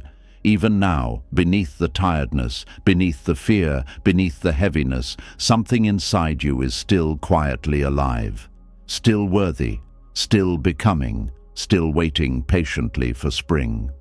And once a person begins understanding that their empty season is not their true identity, another quiet challenge appears almost immediately. Even when love, kindness, or support finally arrives, many wounded hearts still struggle to accept it fully. Their hands know how to give. Their minds know how to survive. But their nervous system does not know how to receive without guilt. So tonight, we are going to speak softly about one of the most difficult spiritual practices for people who spent their lives earning love through usefulness. The practice of receiving without apologizing. There are people who say thank you with tension in their voice, not because they are ungrateful, because they feel ashamed for needing anything at all. Someone offers help, and immediately the apology appears. Sorry to ask. Sorry for the trouble. You really didn't have to. I'll pay you back. I owe you. Even kindness becomes emotionally heavy because the person receiving it secretly believes their needs create inconvenience. This wound runs deep. Some people can spend years giving love freely while feeling deeply uncomfortable whenever love flows back toward them. They can comfort others naturally, but when someone comforts them, they become restless. They can support everyone else emotionally, but the moment someone tries to support them, they start minimizing their pain or changing the subject. This is because receiving requires vulnerability, and vulnerability feels dangerous to a heart that learned early that dependence could lead to shame, disappointment, rejection, or emotional abandonment. Buddhist wisdom teaches balance in all things. Breathing itself teaches balance. You inhale, you exhale. Life flows through receiving and giving together. But many wounded people only feel safe in the giving position. Giving allows control. Giving allows usefulness. Giving feels safer than admitting need. Receiving, however, exposes something tender. It reveals that you are human too, that you also become tired, that you also need support, that you cannot carry life entirely alone forever. And for some people, that realization triggers deep fear, because somewhere in their past, receiving may have come with conditions. Perhaps kindness was later used against them. Perhaps help came with guilt attached. Perhaps affection disappeared once they needed too much. Perhaps vulnerability was mocked. Perhaps dependence created disappointment. So now the nervous system stays guarded, even during love, even during care, even during genuine compassion. The body remains tense because it has learned to associate receiving with emotional risk. This is why some people struggle to accept compliments. Someone says something kind, and immediately they deflect it. It's nothing. I'm not really that good. You're just being nice. Instead of allowing kindness to land softly, they push it away almost automatically, not because they dislike kindness, because they do not know what to do with it. Their inner world has become so organized around earning that freely receiving feels almost suspicious. And this creates deep loneliness, because love cannot fully enter a heart that constantly rejects nourishment out of fear. The Buddha taught that attachment and aversion both create suffering. Most people understand attachment easily, but aversion can hide quietly inside people who reject support, reject tenderness, reject help, reject rest, and reject emotional care because they are afraid of depending on anything outside themselves. They become emotionally self-protective, but protection can slowly turn into isolation. Some people pride themselves on never needing anyone. They survive everything alone. They carry pain privately. They handle problems silently. They never ask for much. From the outside, this can look like strength, but often it is exhaustion disguised as independence. True strength is not refusing all support. True strength is allowing yourself to remain human without shame. A person who cannot receive compassion eventually becomes emotionally starved, no matter how much they give. The heart was not designed only to pour outward endlessly. Human beings need warmth flowing inward too. Need is not weakness. Dependency is not always failure. Receiving is not selfishness. And yet many people still panic internally whenever someone cares for them deeply. You can see it in small moments. Someone offers to help carry something, and they refuse automatically even when struggling physically. Someone offers emotional support, and they immediately say, "I'll be okay." Someone gives them a gift, and instead of enjoying it, they feel guilty. Someone tries to comfort them, and they begin apologizing for crying. These reactions are not random habits. They are survival responses created by old emotional conditioning. Perhaps nobody taught them that they deserved gentleness without repayment. Perhaps they learned that receiving made them vulnerable to disappointment. Perhaps they were only valued for what they gave, never for simply existing. So now, every act of care feels emotionally complicated. The mind starts calculating immediately. How can I return this? How long before they resent me? What do they expect from me now? Am I becoming too dependent? This constant internal calculation prevents the nervous system from resting inside love. And rest is important, because love is not only about being seen, it is also about being safely held. Buddhist compassion is not transactional. It does not say, "You deserve kindness only after proving yourself enough." Compassion recognizes suffering and responds gently to it. This is why learning to receive without apologizing becomes spiritual work. It challenges the deep belief that your needs are burdensome. At first, this practice feels uncomfortable, very uncomfortable. If you spent years surviving through hyper-independence, allowing yourself to receive can feel like losing control. The body may tense, guilt may rise, shame may appear. You may feel the urge to immediately repay the kindness somehow. But healing asks you to pause before reacting automatically. Pause before apologizing. Pause before rejecting support. Pause before minimizing your pain. Pause before convincing yourself that you must immediately earn back the care you just received. That pause creates awareness, and awareness changes everything. You begin noticing how quickly your mind turns tenderness into debt. You begin noticing how difficult it is for you to simply let someone be kind. You begin noticing how uncomfortable softness feels after years of emotional survival mode. This noticing matters because it reveals how deeply the wound lives inside the body. Many people think they have self-worth because they function well externally, but self-worth becomes truly visible in how comfortably you receive care when you are weak, tired, uncertain, emotional, or struggling. Can you receive help without shame? Can you receive love without immediately trying to earn it back? Can you receive support without apologizing for existing? These questions reveal profound truths about the relationship you have with yourself. Some people can work endlessly for others, but cannot sit still while someone else cares for them for 5 minutes. That imbalance reveals a nervous system trained for survival, not peace.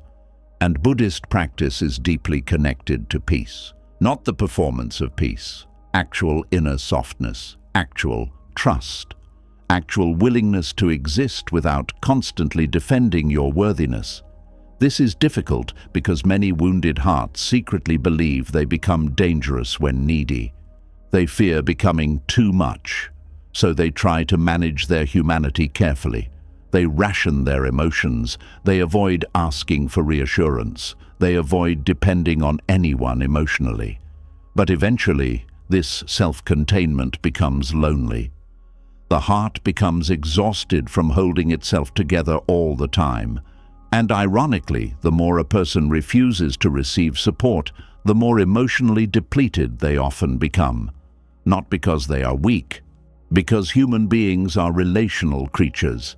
Even monks in Buddhist communities practice interdependence. They meditate together, eat together, support one another. Wisdom does not teach emotional isolation. It teaches freedom from unhealthy attachment, not freedom from human connection itself. This distinction matters. Some people confuse emotional numbness with enlightenment. They think needing nobody makes them spiritually strong. But shutting down the need for tenderness often creates hidden suffering. The goal is not emotional starvation. The goal is balanced compassion, balanced love, balanced presence, giving and receiving flowing naturally together. Think about nature for a moment. The earth receives rain, trees receive sunlight, flowers receive water, the lungs receive air. Nothing alive survives by giving only. Receiving is part of life itself, yet many people treat receiving as moral weakness. Why? Because somewhere along the way they connected self-worth to self-sufficiency. If I need help, I failed. If I lean on someone, I am weak. If I cannot handle everything alone, I am disappointing. But these beliefs create enormous emotional pressure. They force people into impossible levels of independence that slowly disconnect them from intimacy. Because intimacy requires mutuality. Mutuality means both people matter, both people give, both people receive, both people carry sometimes, both people rest sometimes. A relationship where only one person gives endlessly eventually becomes emotionally imbalanced. And often, the giver secretly hopes someone will eventually notice their exhaustion without them having to ask. But unspoken pain cannot always be seen clearly. This is why vulnerability matters. Not dramatic oversharing, honest humanity. Being able to say, I need support right now. Being able to say, I'm tired. Being able to say, I cannot carry this alone today. These sentences sound simple, but for someone who fears being a burden, they can feel terrifying, because speaking need aloud risks rejection. But hiding need creates silent suffering, and silent suffering often becomes identity over time. The Buddha taught that clinging creates pain. One form of clinging is clinging to the image of being endlessly strong. Some people are so attached to appearing capable that they deny themselves basic emotional nourishment. They become emotionally dehydrated while trying to look invulnerable. But invulnerability is not peace. Peace allows tenderness. Peace allows honesty. Peace allows the nervous system to unclench. And sometimes the nervous system only begins unclenching when it finally experiences safe receiving. Safe receiving changes people slowly. The first time someone helps you without shaming you. The first time someone stays patient while you cry. The first time someone listens without rushing to fix or judge. The first time someone says, you do not have to handle this alone. These moments can feel strangely emotional because they challenge old beliefs. The body expects rejection, but kindness remains. The mind expects punishment, but gentleness remains. And slowly, the nervous system begins learning a new truth. Maybe my needs do not automatically destroy love. This relearning takes time. A person conditioned by emotional neglect does not suddenly relax overnight. They may still apologize frequently, still minimize themselves, still struggle with guilt after receiving help. That is okay. Healing is not perfection. Healing is practice. The practice of allowing yourself to be supported, allowing kindness to land, allowing rest without immediate repayment, allowing someone to care for you without turning the moment into a debt contract. This last part is especially important. Many wounded people turn every act of kindness into emotional debt.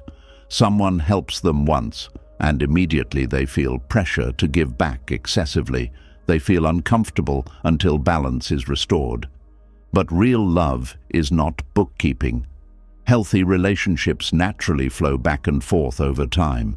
Sometimes one person carries more, sometimes the other does. Seasons change, energy changes, needs change, love breathes. It is not calculated moment by moment. This is why receiving without apologizing is deeply connected to trust. Trust that you do not need to constantly purchase your place in people's hearts. Trust that support does not automatically create burden. Trust that your humanity is not an inconvenience. Trust that being cared for does not make you weak. Many people have never fully trusted these truths before, so they continue exhausting themselves trying to stay ahead of need, trying to stay impressive enough, trying to stay emotionally manageable enough, trying to stay self-sufficient enough. But eventually life humbles every human being. Everyone reaches seasons where they cannot carry everything alone. Illness humbles people, grief humbles people, burnout humbles people, loss humbles people, depression humbles people, aging humbles people. And during these seasons, receiving becomes unavoidable. This is where Buddhist wisdom becomes compassionate. It does not shame human limitation. It does not demand perfection. It recognizes vulnerability as part of existence itself. You were never supposed to become a machine incapable of needing warmth. You were never supposed to earn every drop of tenderness through suffering. You were never supposed to apologize for being alive honestly. And yet so many people still whisper sorry every time they take up emotional space. Sorry for crying. Sorry for resting, sorry for needing reassurance, sorry for asking for help, sorry for existing imperfectly. This constant apologizing slowly trains the mind to believe your humanity itself is problematic. But your humanity is not a mistake. Your exhaustion is not a moral failure. Your need for comfort is not weakness. And perhaps the deepest healing begins the moment you stop saying sorry for things that deserve compassion instead. Instead of sorry for crying, perhaps your heart learns to say, thank you for listening. Instead of sorry for needing help, perhaps it learns to say, I appreciate your support. Instead of sorry for struggling, perhaps it learns to say, I'm going through something difficult right now. These small language shifts matter because words shape identity. Constant apology reinforces shame. Gentle honesty reinforces self-worth. The Buddha often emphasized mindful speech because words carry energy into the mind repeatedly. If you constantly speak about yourself as inconvenience, burden, problem, or failure, your nervous system absorbs that identity deeper and deeper. But if you begin speaking to yourself with compassion, something changes gradually. Not instantly, gradually. You begin softening around your own needs. You begin noticing that worthy people also struggle, that lovable people also become tired, that good people also need support, that being cared for is not proof you failed. And slowly, the fear around receiving begins loosening. This matters because when people cannot receive love properly, they often sabotage closeness unconsciously. They reject help repeatedly. They emotionally withdraw when struggling. They insist they are fine while drowning internally. Over time, this creates distance, even with people who genuinely want to care, not because they are bad people, because they are afraid that if someone truly sees how much they need, they will eventually leave. But real intimacy cannot grow where receiving is constantly blocked. Love needs openings, small openings, openings where the heart says, "I trust you enough to let you see my humanity." That trust is sacred, and Buddhism teaches that sacredness often exists in simple moments of awareness and presence. A quiet conversation, a hand held gently, a meal shared, tears witnessed without judgment, silence shared without fear. These moments nourish the soul deeply because they remind us we are not meant to survive entirely alone. Isolation hardens people. Safe receiving softens them again. A person who finally learns to receive without shame begins changing slowly. They stop proving constantly. They stop panicking every time they need rest. They stop apologizing for every emotion. They stop treating care as something they must earn through suffering first. Instead, they begin understanding something beautiful.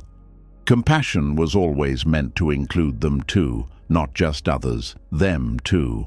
This realization can feel almost overwhelming at first because many people spent years giving compassion outward while secretly starving themselves emotionally. They became experts at kindness for everyone except themselves. But self-compassion changes the entire inner world. Self-compassion allows receiving. Self-compassion allows softness. Self-compassion allows human limitation without immediate self-hatred. And perhaps this is why Buddhist self-worth feels so different from worldly self-worth. The world says, prove your value constantly. Compassion says, your humanity already matters. The world says, earn your place. Compassion says, you belong here too. The world says, do not need too much. Compassion says, needs are part of being alive. This does not mean becoming passive or dependent.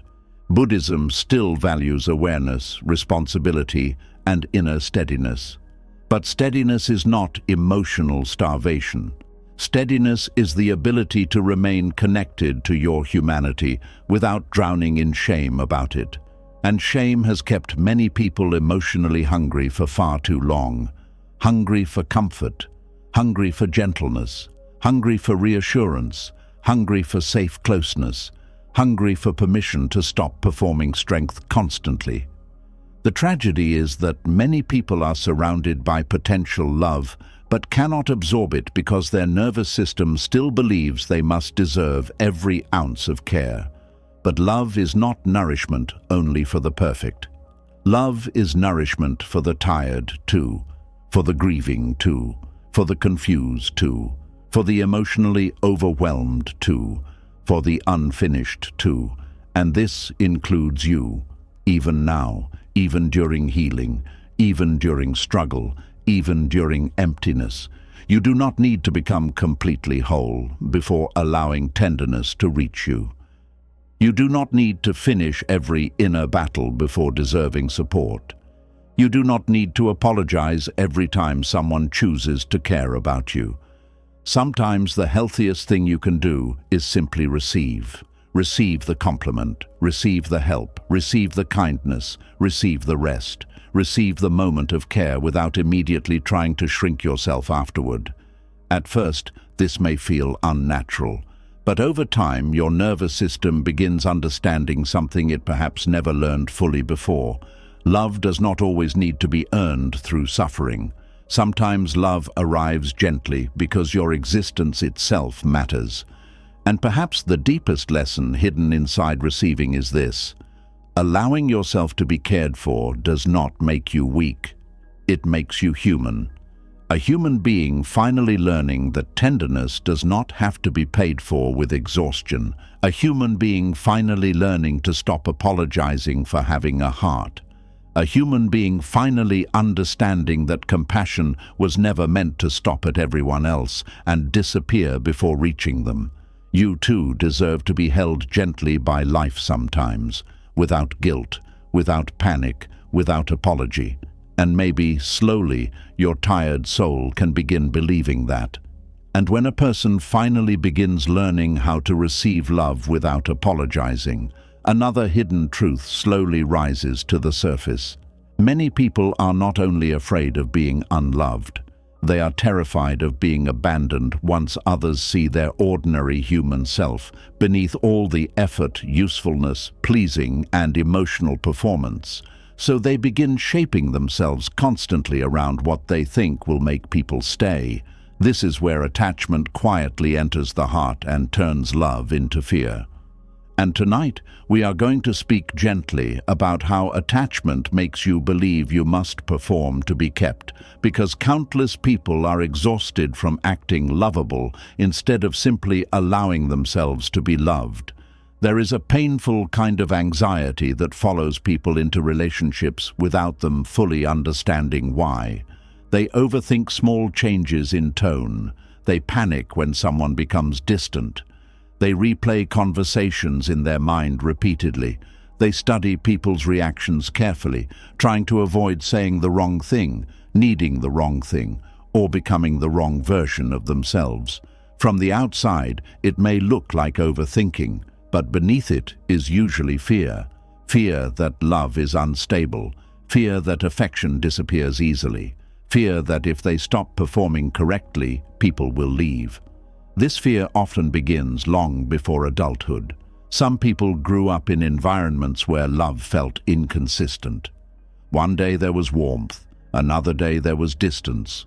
One moment there was praise, another moment there was criticism, withdrawal, silence, or emotional coldness. The child never fully understood what made love stay or disappear, so they became hyper-aware, hyper-careful, hyper-vigilant. They learned to study moods, to adjust quickly, to avoid mistakes, to become emotionally useful, to become agreeable, to become impressive, to become whatever version of themselves seemed safest in order to preserve connection. And over time, this survival strategy becomes attachment, not healthy connection, fear-based attachment. The Buddha taught that attachment creates suffering because attachment clings desperately to things it fears losing. A person attached to approval does not simply enjoy love, they anxiously monitor it. They become terrified of changes. Every interaction becomes emotionally loaded because they are not just seeking connection, they are seeking security. And security built on performance is always fragile, because no human being can perform perfectly forever. Eventually, exhaustion appears, authentic feelings appear, needs appear, limits appear, and the person begins fearing that these human realities will cost them love. So they perform harder. They become extra accommodating, extra patient, extra available, extra understanding, extra forgiving, extra emotionally manageable. They smile when hurt. They stay calm when overwhelmed. They hide jealousy, sadness, fear, disappointment, and anger because they secretly believe difficult emotions make them harder to keep. This is one of the quiet tragedies attachment creates. It convinces people they must become emotionally convenient to deserve connection. And after years of this, they no longer know whether people love the real them or the carefully controlled version designed to avoid abandonment.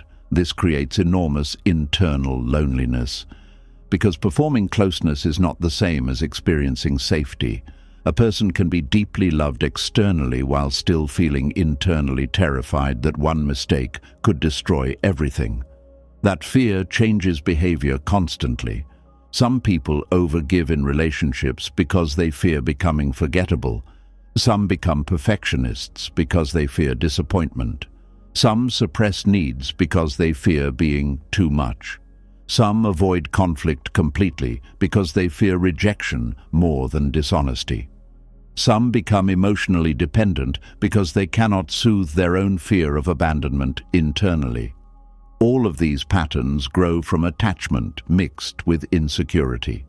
The mind becomes obsessed with maintaining connection at any cost, and eventually the self begins disappearing underneath all the performance.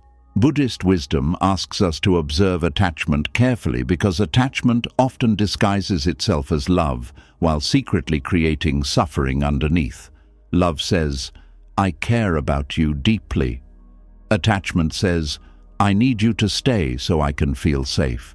One feels spacious, the other feels desperate. One allows authenticity, the other pressures performance.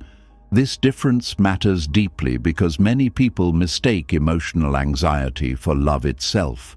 They think obsession means depth. They think constant fear means passion. They think emotional instability means intimacy. But fear is not intimacy. Fear simply feels intense. Real love allows breathing room. Attachment creates constant emotional tension. You can often feel this tension physically.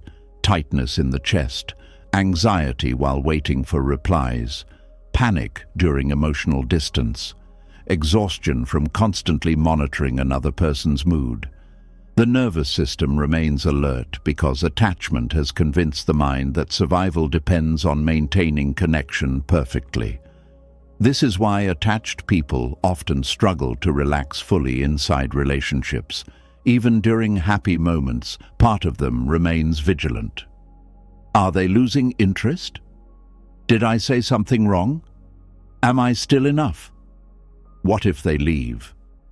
The mind becomes trapped in constant emotional scanning, and this scanning becomes exhausting because the person is no longer simply existing naturally. They are managing impressions constantly. This is performance. Performance does not always look dramatic. Sometimes it looks like pretending to be okay when you are hurt. Sometimes it looks like laughing at things that bother you. Sometimes it looks like always being easygoing, even while emotionally starving inside. Sometimes it looks like becoming smaller so others feel more comfortable, and many people become so skilled at this performance that even they forget they are doing it. They call it being loving. But inside, fear is driving everything. Fear that authenticity may lead to abandonment. Fear that honesty may make them undesirable. Fear that setting boundaries may make them harder to love. The Buddha taught that clinging creates suffering partly because clinging is rooted in illusion. One painful illusion is believing that love can only survive if you constantly control yourself into lovability. But authentic connection cannot grow where the self is constantly edited for survival. Eventually, something inside becomes tired, very tired, tired of pretending not to need reassurance, tired of over-explaining, tired of overthinking, tired of emotionally shape-shifting to fit what others prefer, tired of monitoring every interaction, tired of earning closeness through perfection. And this exhaustion often becomes the beginning of awakening, because the soul eventually realizes something important. If people only stay connected to your performance, then they never truly met you fully in the first place. That realization can feel painful, but also freeing, because it begins separating real love from attachment-driven survival. Real love does not require constant emotional acrobatics. Real love does not make you feel like your worth depends on endless emotional management. Real love does not disappear the moment you become imperfect, tired, emotional, uncertain, or human. Attachment, however, constantly fears loss, and fear transforms relationships into emotional tests. This is why attached people sometimes become addicted to validation. Compliments feel like temporary relief. Reassurance calms anxiety briefly. Attention feels soothing, but the calm never lasts long because attachment is not healed by external reassurance alone. The wound lives deeper. The wound says, I am not safe unless I am constantly wanted. So even when love exists, fear continues. This is important to understand compassionately. People trapped in attachment are not weak or foolish. Most of them learned early that connection could disappear unpredictably. Their nervous system adapted for survival. They became hyper-attuned to emotional shifts because at some point in life, emotional shifts genuinely felt dangerous. Perhaps affection was withdrawn suddenly in childhood. Perhaps they experienced abandonment. Perhaps they were loved inconsistently. Perhaps they learned they had to earn attention through achievement, obedience, or emotional caretaking. So now, love feels unstable, conditional, temporary, something that must be carefully protected through performance. This creates enormous emotional pressure. The attached person may constantly ask themselves, how do I stay lovable? How do I prevent rejection? How do I avoid becoming unwanted? And without realizing it, they begin constructing a version of themselves designed entirely around keeping connection alive. This version may look impressive externally, helpful, understanding, successful, emotionally available, easygoing, but internally, the person may feel terrified of relaxing into authenticity, because authenticity risks disapproval, and attachment fears disapproval intensely. Buddhist practice encourages awareness, because awareness allows us to notice when fear is controlling behavior. Without awareness, attachment patterns operate automatically. The person keeps performing without questioning why. They keep overgiving, keep over-explaining, keep self-abandoning, keep trying to become perfect enough to finally feel secure. But no level of perfection creates lasting emotional safety, because the real wound was never about performance, it was about fear of abandonment. And fear of abandonment cannot fully heal through endless pleasing. It heals through deeper self-understanding, compassion, and learning that your worth exists independently from whether someone chooses to stay or leave. This is difficult wisdom, very difficult, because attached hearts often build identity around being chosen.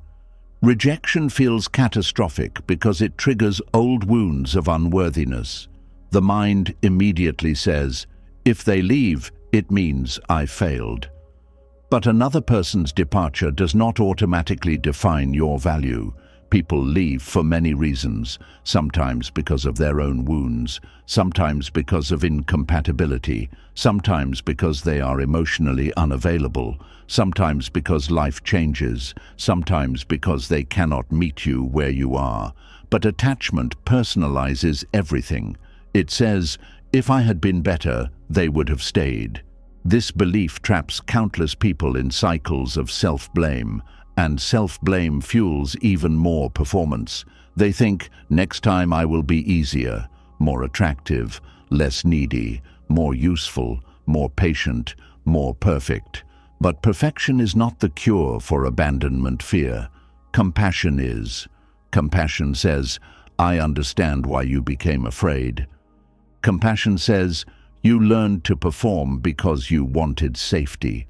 Compassion says, you are allowed to stop shape-shifting for survival.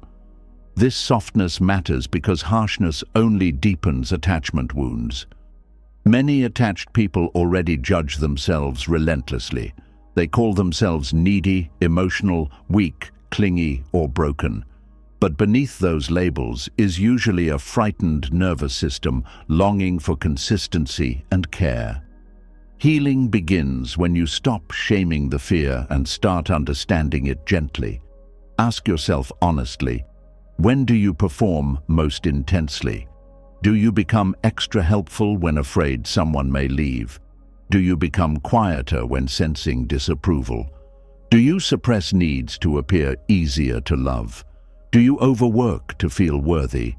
Do you constantly try to become better so nobody abandons you? These questions reveal where attachment is shaping your identity, and awareness creates choice. Without awareness, fear keeps controlling the relationship silently. With awareness, you begin noticing when you are abandoning yourself to preserve connection. That noticing can feel heartbreaking at first. You realize how often you ignored your own truth just to avoid rejection. How often you tolerated discomfort silently. How often you changed yourself to maintain affection. How often you measured your worth by another person's consistency. But this realization is not meant to create shame. It is meant to create freedom. Because once you see the pattern clearly, you can begin loosening it gently. You can begin telling the truth more often. You can begin expressing needs honestly. You can begin allowing disagreement without panicking immediately. You can begin letting relationships reveal their real strength instead of constantly holding them together through performance alone. This is terrifying initially because attachment fears what authenticity might reveal. What if they leave when they see the real me? But another question matters too. What if constantly performing is preventing real love from reaching me fully? That question changes everything, because real love cannot fully touch a masked self. If someone only experiences the edited version of you, then intimacy remains incomplete. True intimacy requires visibility, not flawless visibility. Honest visibility, being seen tired, being seen uncertain, being seen emotional, being seen human, and surviving that visibility without abandonment begins healing attachment slowly. This does not mean every relationship becomes safe automatically. Some people truly are emotionally inconsistent. Some relationships genuinely are unhealthy. Buddhist wisdom does not encourage blind attachment to harmful situations, but it does encourage awareness of how fear shapes behavior. Fear says, become whatever keeps them here. Wisdom says, do not lose yourself trying to prevent every possible loss. This is profound because attachment often convinces people that losing connection would destroy them completely. But human beings are more resilient than fearful minds believe. Painful endings hurt deeply, yes. Loss hurts. Rejection hurts. Distance hurts. But self-abandonment hurts too. And many people spend years abandoning themselves slowly while trying desperately to keep others close.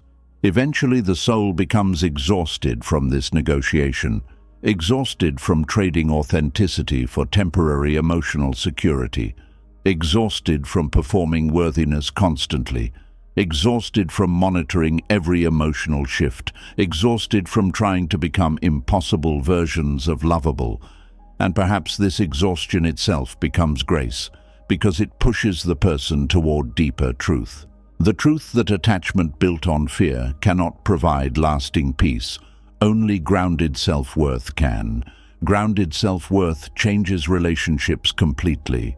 A person with grounded self-worth still loves deeply, but they no longer believe they must erase themselves to maintain connection. They no longer perform endlessly to earn belonging. They no longer see every disagreement as evidence of abandonment. They begin understanding something important. Love cannot thrive where fear controls everything. Love needs honesty, breathing room, boundaries, authenticity, mutual respect, and most importantly, inner stability that does not collapse every time another person changes emotionally. This stability is not coldness.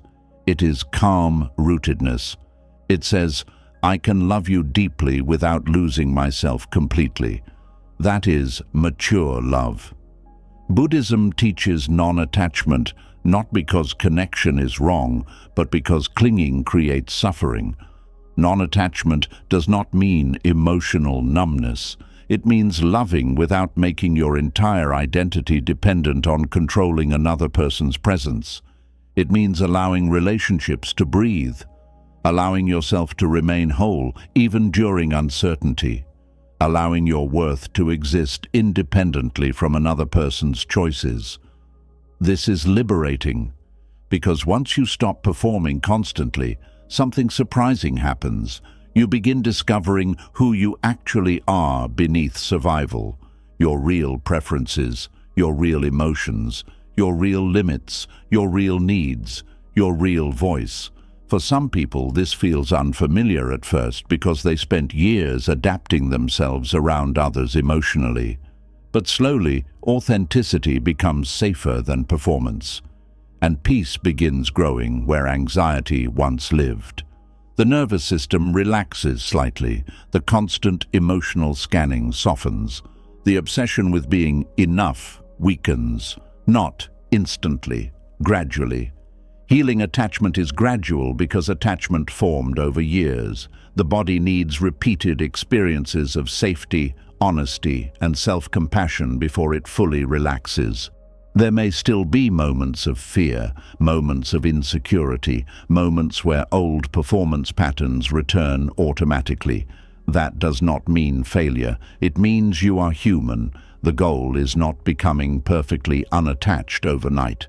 The goal is becoming aware enough to stop sacrificing your entire self at the altar of abandonment fear.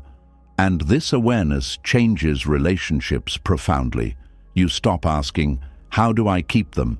and begin asking, "Can I remain honest while loving?" You stop asking, "How do I avoid rejection completely?" and begin asking, "Can I stay connected to myself even during uncertainty?" You stop asking, "How do I become more lovable?" and begin asking, "Why did I believe I needed constant performance to deserve love in the first place?" That last question often opens deep healing, because many people eventually realize they were never performing for love alone. They were performing for safety, for survival, for protection from old wounds. And once that truth is seen compassionately, the nervous system can slowly stop fighting so hard. The performance softens, the mask loosens, the breath deepens, and the heart begins understanding a quieter truth. You do not need to audition endlessly for your place in love. You do not need to become emotionally flawless to deserve closeness. You do not need to constantly earn your right to stay connected. You are allowed to exist imperfectly without fearing immediate abandonment every time. This does not mean everyone will stay forever. Impermanence remains part of life. But your worth does not disappear simply because someone leaves. Your value is deeper than another person's capacity to remain, and perhaps that is one of the most healing truths Buddhism offers the attached heart. You are already whole beneath the fear, already worthy beneath the performance, already deserving of love beneath all the exhausting effort to become keepable. You do not need to spend your entire life shape-shifting to prevent loss. You do not need to perform endlessly to prove you deserve tenderness. Real love does not require you to erase yourself to survive it. Real love allows you to breathe. And perhaps, slowly, your tired heart can begin learning how to breathe again too. And once the heart begins understanding that it does not have to perform endlessly to be kept, another difficult truth slowly appears. Many people are not only afraid of abandonment, they are afraid of surrendering control long enough to let another human being truly support them. Somewhere deep inside, they still believe that depending on others is dangerous, weak, shameful, or emotionally unsafe. So even when help arrives, they hesitate. Even when compassion reaches toward them, they pull back. Even when their soul is exhausted, they still whisper, "I can handle it." And tonight, we are going to speak gently about the compassion of letting yourself be helped, because some of the kindest people in the world are secretly collapsing under weights they were never meant to carry alone. There is a quiet kind of suffering that comes from always being the strong one. People admire you for it. They praise your resilience. They say things like, "You always handle everything so well." But what they do not see is the exhaustion hidden underneath that image. They do not see how many nights you sat alone trying to hold yourself together silently, because asking for help felt harder than suffering alone. Many people become addicted to self-reliance, not because it feels peaceful, but because it feels safer than vulnerability. If you do everything yourself, nobody can disappoint you. If you carry everything alone, nobody can let you down. If you never need anyone, nobody can reject your need. At least, that is what the wounded mind believes. But the cost of this emotional armor becomes very heavy over time. A person who never allows themselves to be helped slowly begins carrying life like a lonely mountain.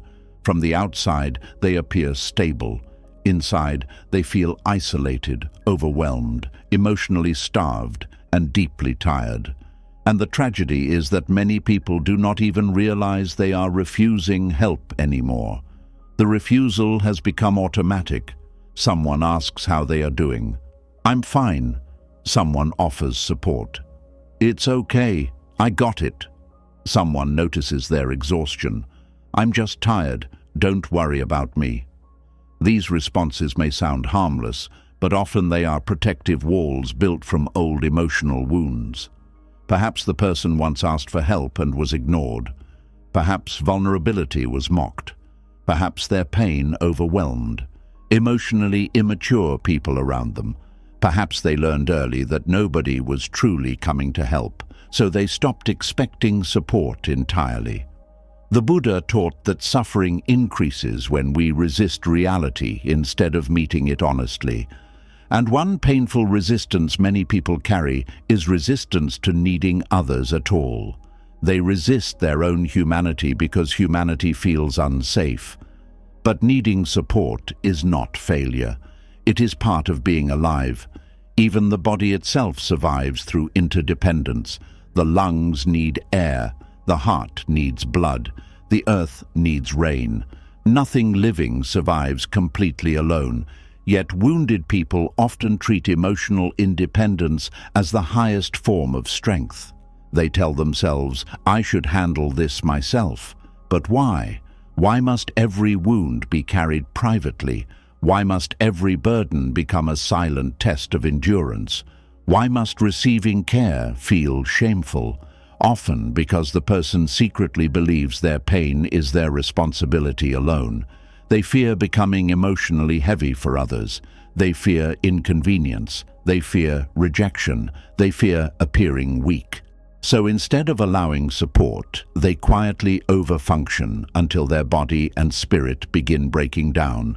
And sometimes the breakdown becomes unavoidable. The nervous system becomes overwhelmed. The mind becomes exhausted. The body becomes depleted. The soul becomes numb. Still, many people continue saying, "I'm okay," not because they are okay, because they no longer know how to let themselves be held gently. This is why allowing help becomes an act of compassion toward yourself, not selfishness, compassion. Compassion says, "I matter enough not to suffer alone unnecessarily." Compassion says, "My pain deserves care too." Compassion says, "I do not need to earn support through collapse." Many people wait until they are completely destroyed before accepting help. They push themselves past healthy limits repeatedly because they believe their suffering is not serious enough yet. They compare themselves to others constantly. Other people have it worse. I should be stronger. I should handle this better. But pain is not a competition, and healing does not require you to reach absolute breaking point before deserving tenderness. Buddhist wisdom teaches awareness partly because awareness notices when the mind is being unnecessarily cruel. A compassionate mind sees exhaustion and responds with gentleness. A wounded mind sees exhaustion and responds with shame. This difference changes everything. A compassionate mind says, "You need support." A wounded mind says, "You are failing." Many people have lived so long inside self-judgment that they no longer recognize compassion when it appears. They distrust kindness automatically. They suspect hidden expectations behind care. They fear becoming dependent. They fear owing something emotionally. This fear often comes from experiences where help was transactional. Maybe someone used support to control them later. Maybe kindness came with guilt attached. Maybe vulnerability was later weaponized against them. So now, the nervous system treats receiving help as emotional danger. Even when safe people appear, the body stays guarded. This is important to understand because healing requires patience here. A person who survived through hyper-independence cannot suddenly relax overnight. Their body has been trained for survival, not surrender. And surrender feels terrifying. Not surrender as weakness, surrender as honesty. Honesty that says, I cannot carry all of this alone.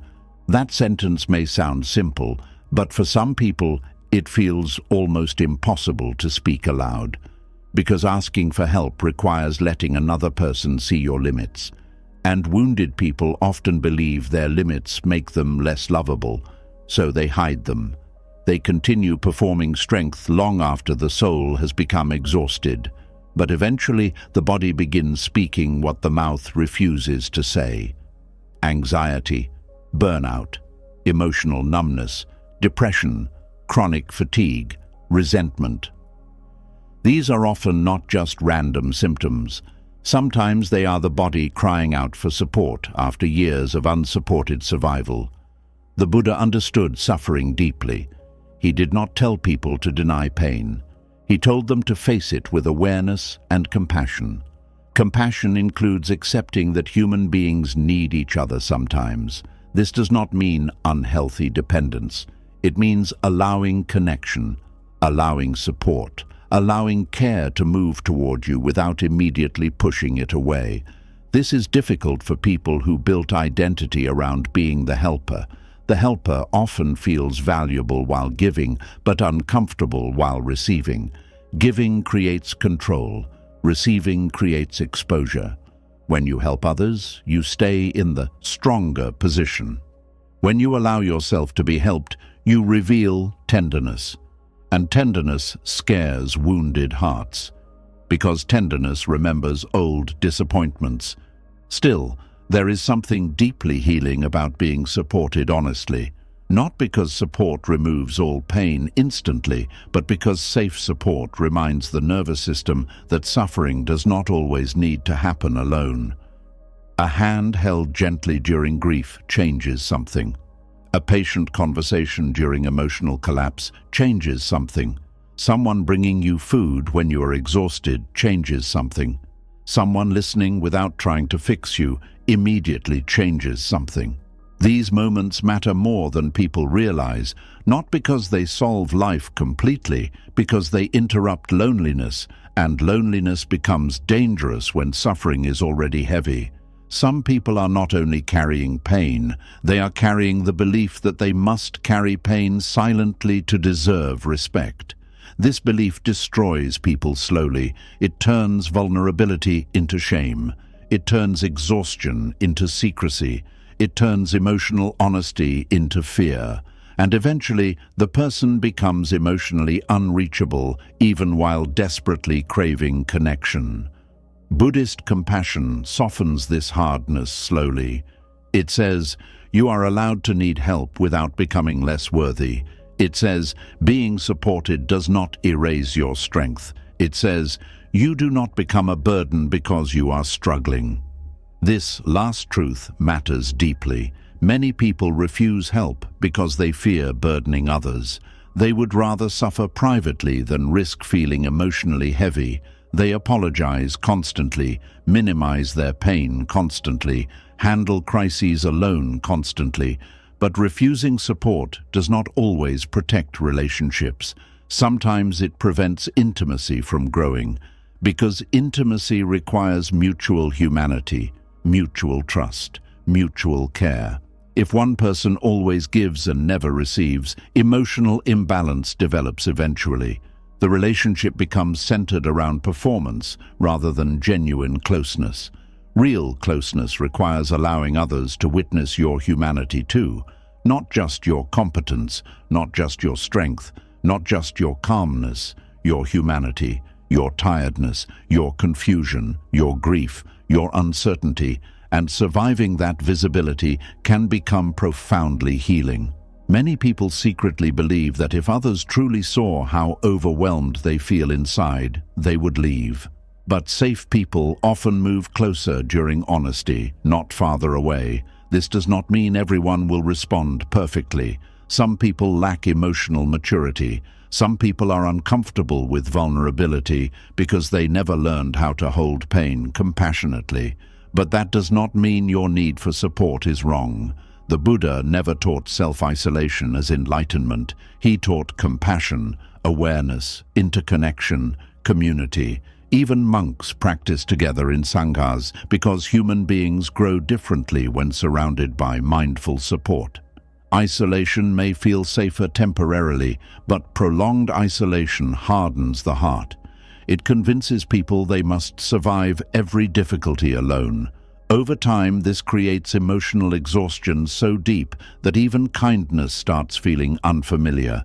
You can see this in people who become visibly uncomfortable when someone helps them. They insist on carrying everything themselves, even while struggling physically or emotionally. They panic if others spend money on them.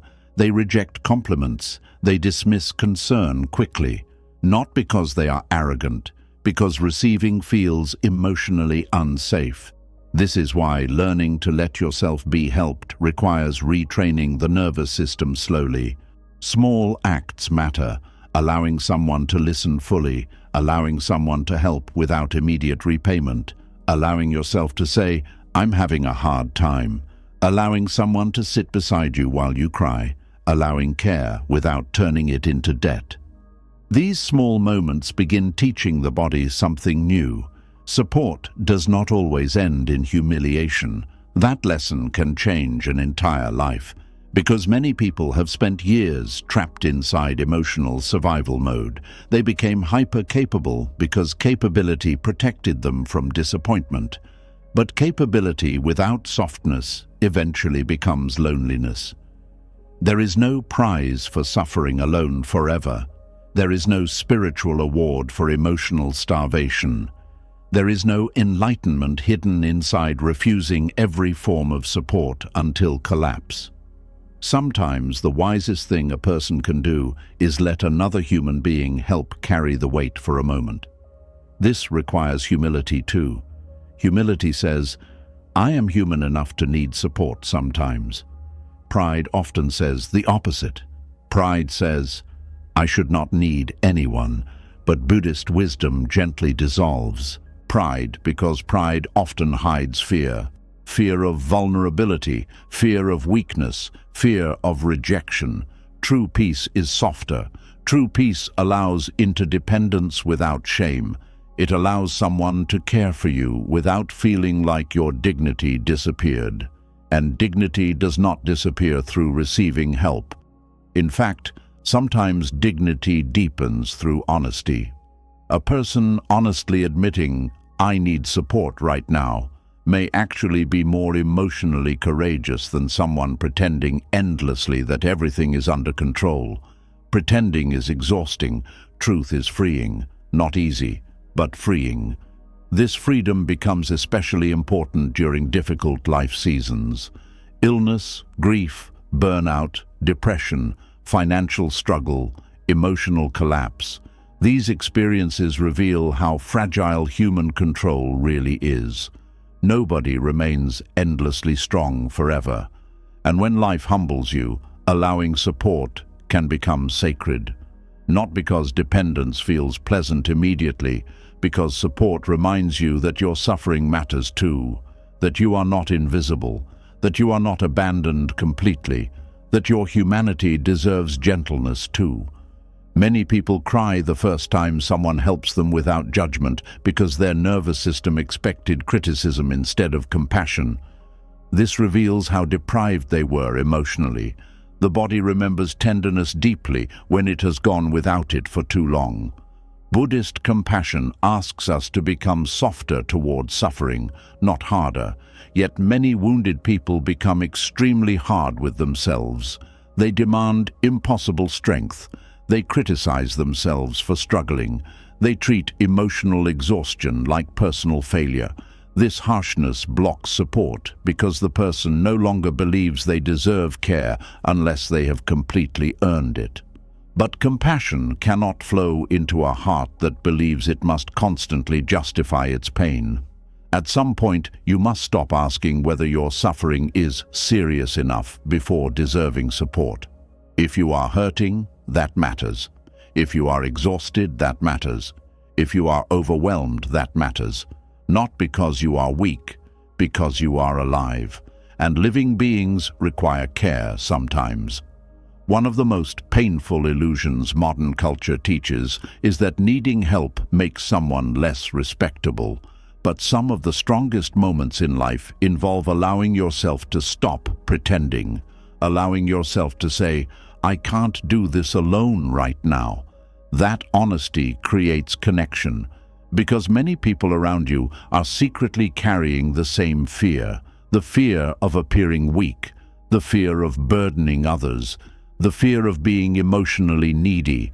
When one person speaks honestly, it often gives others permission to stop performing too. This is compassion spreading naturally, not through perfection, through honesty. The Buddha often emphasized the middle path because extremes create suffering. Total emotional dependence creates suffering, but extreme emotional isolation creates suffering too. Balance matters. Healthy support matters. Healthy interdependence matters. Knowing when to carry yourself and when to let others walk beside you matters. And perhaps this is one reason healing feels so emotional sometimes. A person who survived by carrying everything alone suddenly experiences safe support, and the nervous system finally relaxes enough to feel how tired it truly was. That release may look like tears, not weakness, release.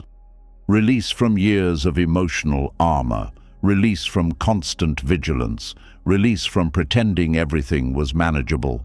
And this release can become deeply transformative because it teaches the body that softness does not always end in pain. Some people have not experienced softness safely in years, not emotionally, not relationally, not spiritually. So they become brittle internally, rigid, hyper-independent, over-controlled, always bracing for disappointment. But healing softens rigidity slowly. The shoulders unclench slightly, the breathing deepens slightly, the constant self-protection weakens slightly, and life begins feeling less like solitary survival and more like shared humanity. This does not mean becoming helpless. Buddhism never encourages abandoning responsibility for your own inner life. But there is a profound difference between responsibility and isolation. Responsibility says, "I will care for myself honestly." Isolation says, "I must survive everything alone." One is healthy, the other slowly empties the spirit. The compassion of letting yourself be helped begins when you stop treating support as evidence of failure. It begins when you stop measuring your worth by how little you need from others.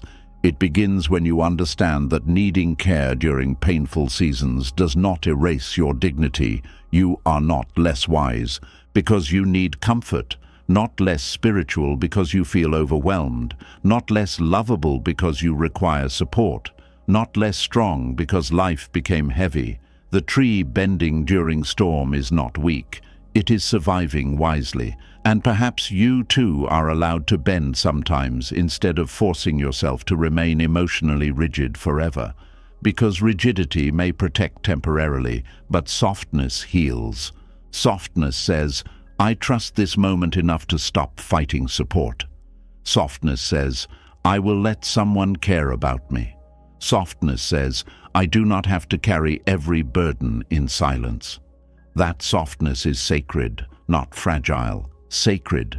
Because many people spend their whole lives offering compassion outward while refusing it inward. They become safe places for everyone except themselves. But Buddhist wisdom gently reminds us that compassion must include the self too. You are not excluded from kindness, not excluded from support, not excluded from tenderness, not excluded from care, even now, especially now. And perhaps this is the deepest lesson hidden inside letting yourself be helped. Allowing support does not weaken your spirit.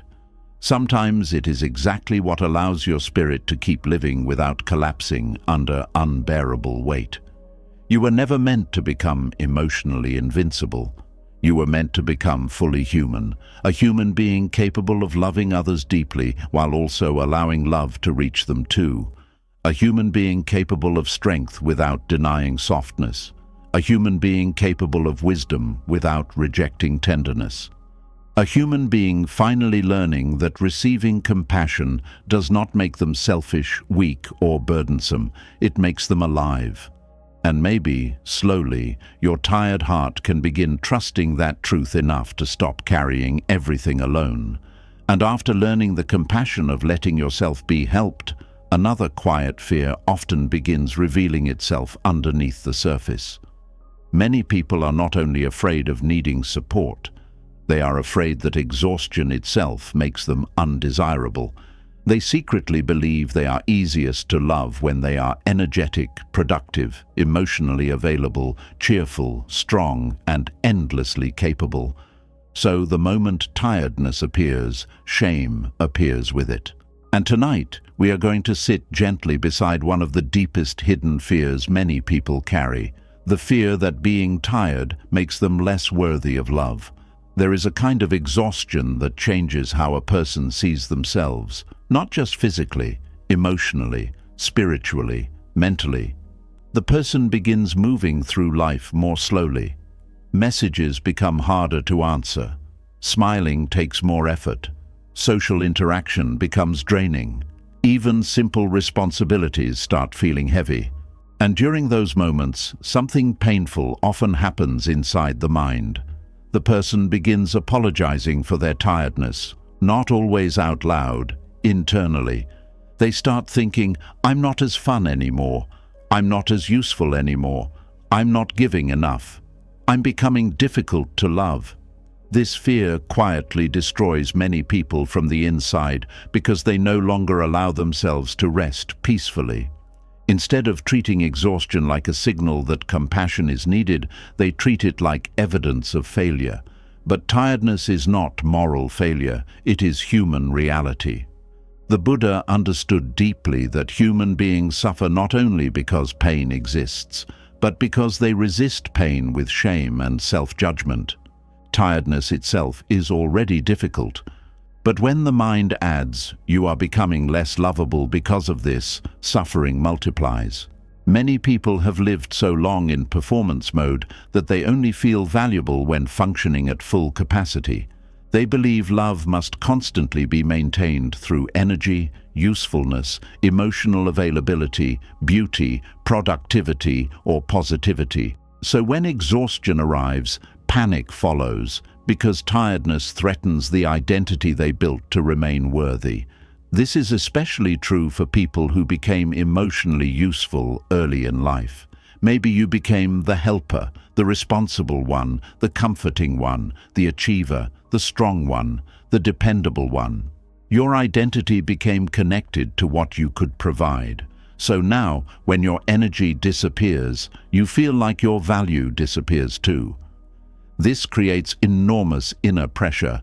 Even while exhausted, you may still force yourself to overperform emotionally because deep inside you fear what will happen if others see how tired you truly are. You continue replying quickly even when drained. Continue showing up even when depleted. Continue smiling even when empty. Continue giving even when your spirit quietly begs for rest. And eventually, exhaustion becomes deeper because the body is not only carrying tiredness, it is carrying fear. Fear that slowing down will make you forgettable. Fear that rest will make you disappointing. Fear that people only loved the energetic version of you. This fear is heartbreaking because it teaches people to hide their exhaustion instead of honoring it. You can see it everywhere. People saying, I'm fine, while barely functioning. People laughing while emotionally collapsing internally.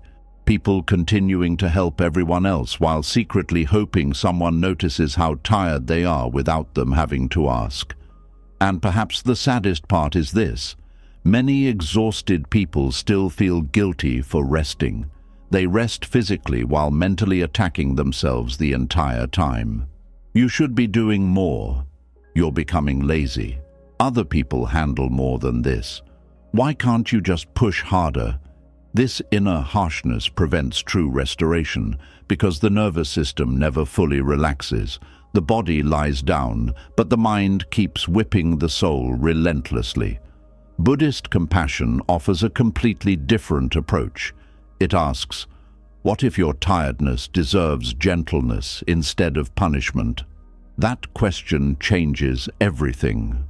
Because many people have never considered the possibility that exhaustion might deserve care rather than shame.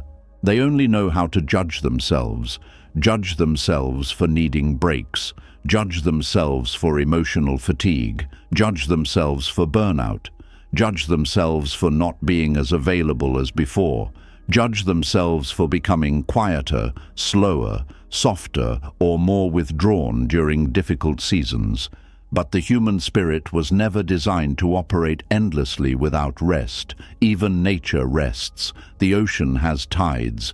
The earth has seasons. The moon disappears partially before becoming full again. Trees stand bare during winter without apologizing for it. Only human beings believe they must remain constantly productive and emotionally radiant to deserve love. This belief becomes especially dangerous in relationships. Many tired people begin fearing they are becoming emotionally unattractive because they no longer have the energy to perform happiness constantly. They think, I'm too drained lately. I'm not exciting anymore. I don't have much to give. I'm becoming emotionally heavy. And because of these fears, they often isolate themselves further, not because they want distance, because they are afraid their exhaustion will burden others. This is important to understand compassionately. Exhausted people are often not avoiding connection because they do not care. They are avoiding connection because they feel ashamed of needing softness while having little energy to offer in return. They begin believing love must always be reciprocal in equal amounts every moment. If I cannot give fully right now, maybe I should disappear. But healthy love does not function like a business contract. Real love understands seasons. Some seasons you carry more, some seasons you receive more, some seasons you are energetic, some seasons you barely survive, and your worth does not vanish during any of them. This is deeply aligned with Buddhist understanding of impermanence. Everything changes, energy changes, mood changes, capacity changes, identity changes. The problem begins when the mind mistakes temporary exhaustion for permanent unworthiness. A tired person is not broken. A tired person is tired. That distinction matters profoundly, because once exhaustion becomes identity, hopelessness begins growing. The person stops saying, I need rest, and starts saying, I am useless. Stops saying, I'm overwhelmed, and starts saying, I have nothing left worth loving. This is how suffering deepens psychologically, not through exhaustion alone, through identification with exhaustion. The Buddha often taught people to observe experiences without becoming fused with them completely. You can notice tiredness without concluding you have lost your value. You can experience burnout without deciding you are unlovable. You can feel emotionally empty without assuming nobody could still care for you meaningfully. But wounded minds struggle with this separation, especially if love was conditional earlier in life. Some people were only praised when productive, only noticed when useful, only valued when cheerful, only accepted when emotionally easy.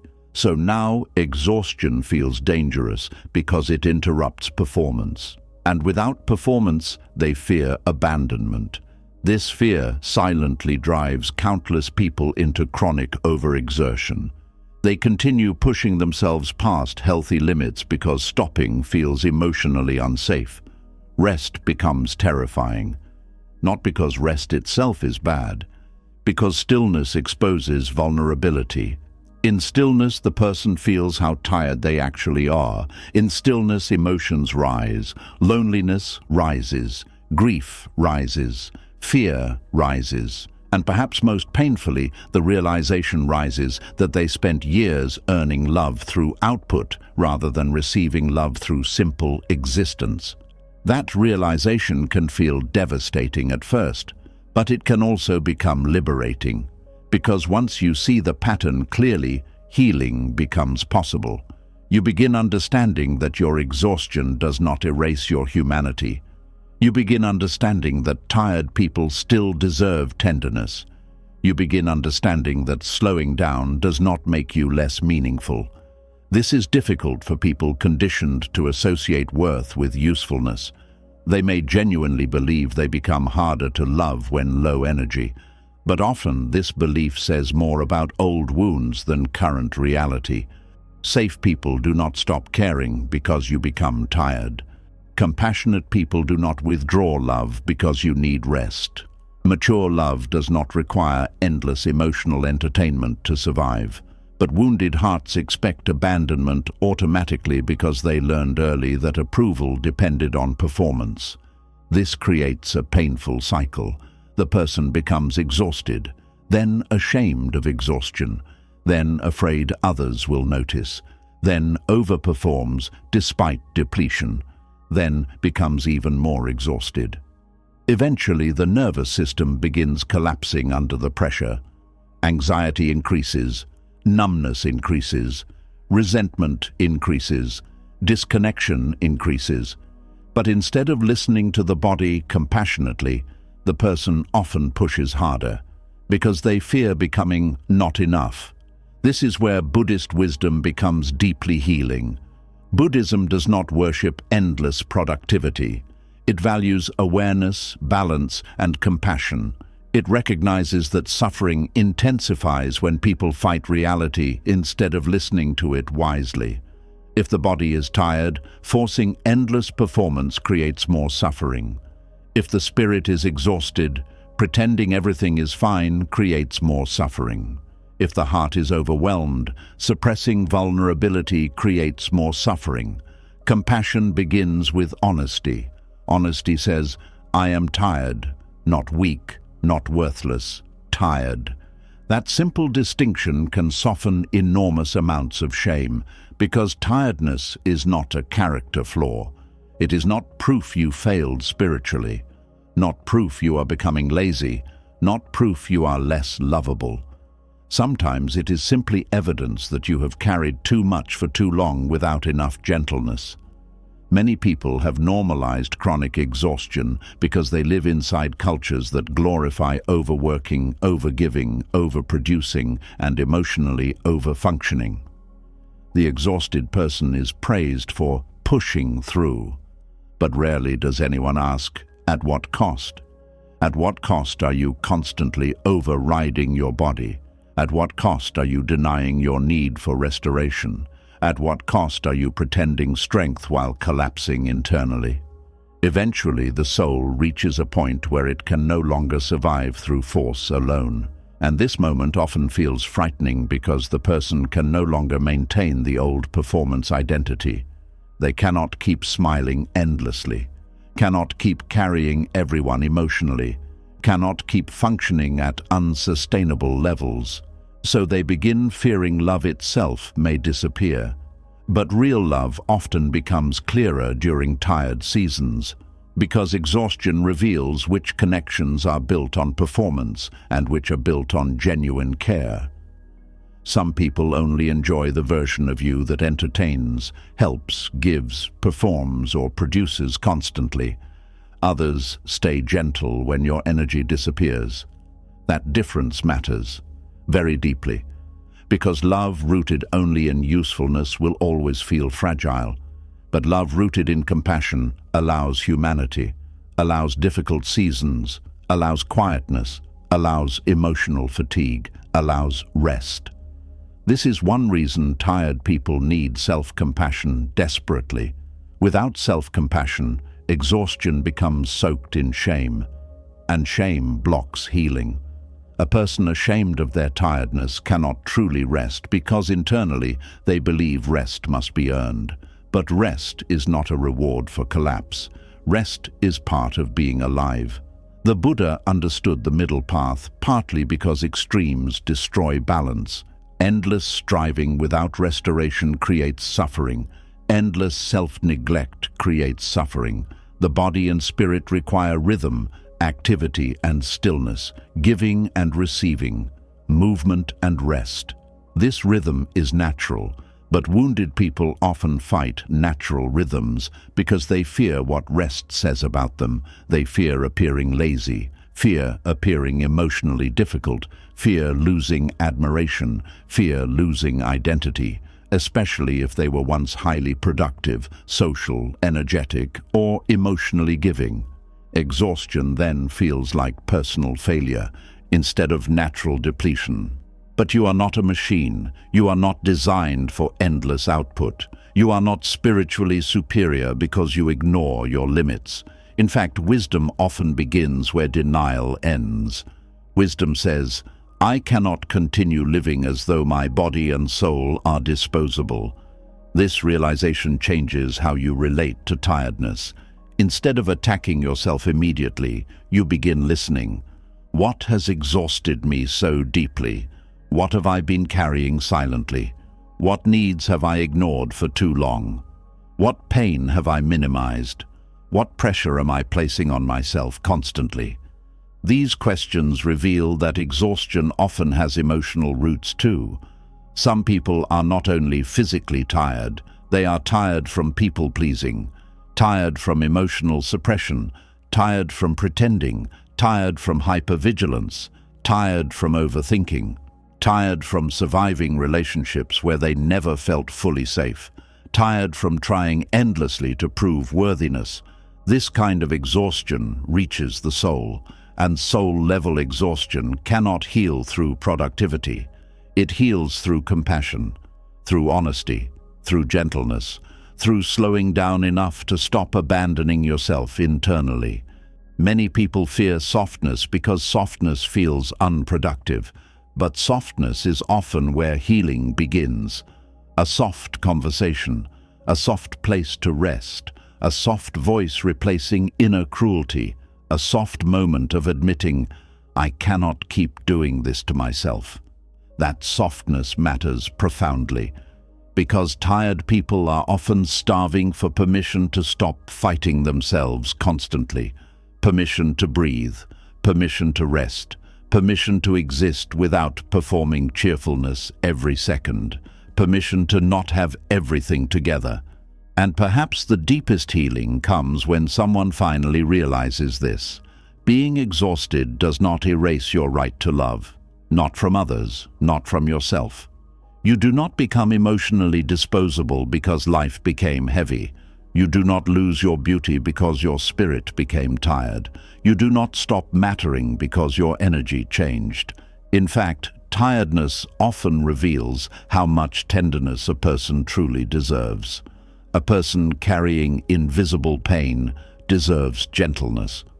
A person surviving burnout deserves gentleness. A person emotionally overwhelmed deserves gentleness, not criticism, not shame. Gentleness. This is difficult for perfectionistic minds to accept. Perfectionism often says, "Only the strongest version of me deserves admiration." But compassion says, "Every version of you deserves care, including the exhausted one." That sentence can feel emotional because many people secretly hate themselves most during low-energy seasons. They feel embarrassed by their slowness, ashamed of their emotional fatigue, frustrated by their limits. But your limits are not proof of failure. Limits are part of being human, and the people capable of real love understand this. Real love does not disappear because you become quieter. It does not vanish because you need rest. It does not punish you for being emotionally overwhelmed. It does not demand endless brightness from a tired soul. Instead, real love often moves closer during exhaustion, closer with patience, closer with understanding, closer with compassion. And perhaps one reason many people struggle to believe this is because they have never experienced love that allowed tiredness safely before. Maybe previous relationships only celebrated the productive version of them. Maybe they were expected to stay emotionally available constantly. Maybe vulnerability was treated like inconvenience. So now they automatically expect rejection during difficult seasons. But not everyone leaves when you become tired. Not everyone needs constant performance from you. Not everyone measures your value through your output. And perhaps the greatest act of self-compassion is finally allowing yourself to stop measuring your own value that way too. You are not more worthy on energetic days than exhausted ones. Not more deserving of kindness when productive. Not more lovable when smiling constantly. Not more meaningful when over-functioning. Your humanity remains valuable through every season, even now, especially now. The tired version of you still deserves tenderness, still deserves rest, still deserves patience, still deserves understanding, still deserves love. And perhaps slowly your heart can begin believing that exhaustion is not evidence that you have become too difficult to keep. Perhaps it is simply evidence that you have been carrying life bravely for too long without enough softness around your spirit. And maybe, instead of punishing yourself for being tired, you can finally place a hand gently over your own heart and whisper something different.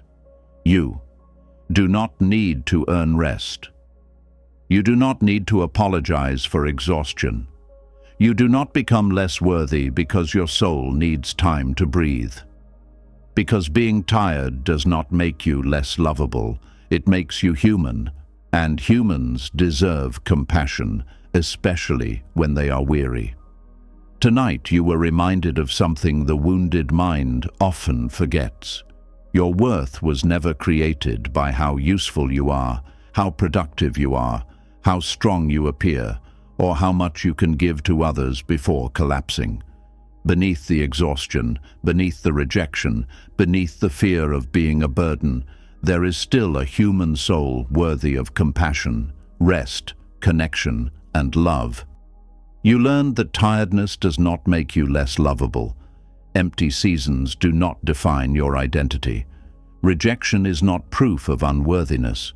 And real love was never meant to feel like a performance you must maintain every second just to be kept. The Buddha taught that suffering begins to loosen the moment we stop fighting our humanity with shame. And perhaps tonight, for the first time in a long time, part of your heart finally felt permission to stop proving itself endlessly. Maybe healing will not happen all at once. Maybe some wounds will still ache tomorrow. But something important has already changed. You are beginning to see yourself with softer eyes. And sometimes that is where real transformation quietly begins. Before you leave, I want you to do something simple but powerful. Go into the comments and finish this sentence honestly. Tonight, I realized that You never know who may read your words and finally feel less alone in their own pain. And if this message helped your heart breathe a little softer tonight, subscribe to the channel. We are building a space here for healing, peace, self-worth, and the kind of wisdom that helps tired souls feel human again.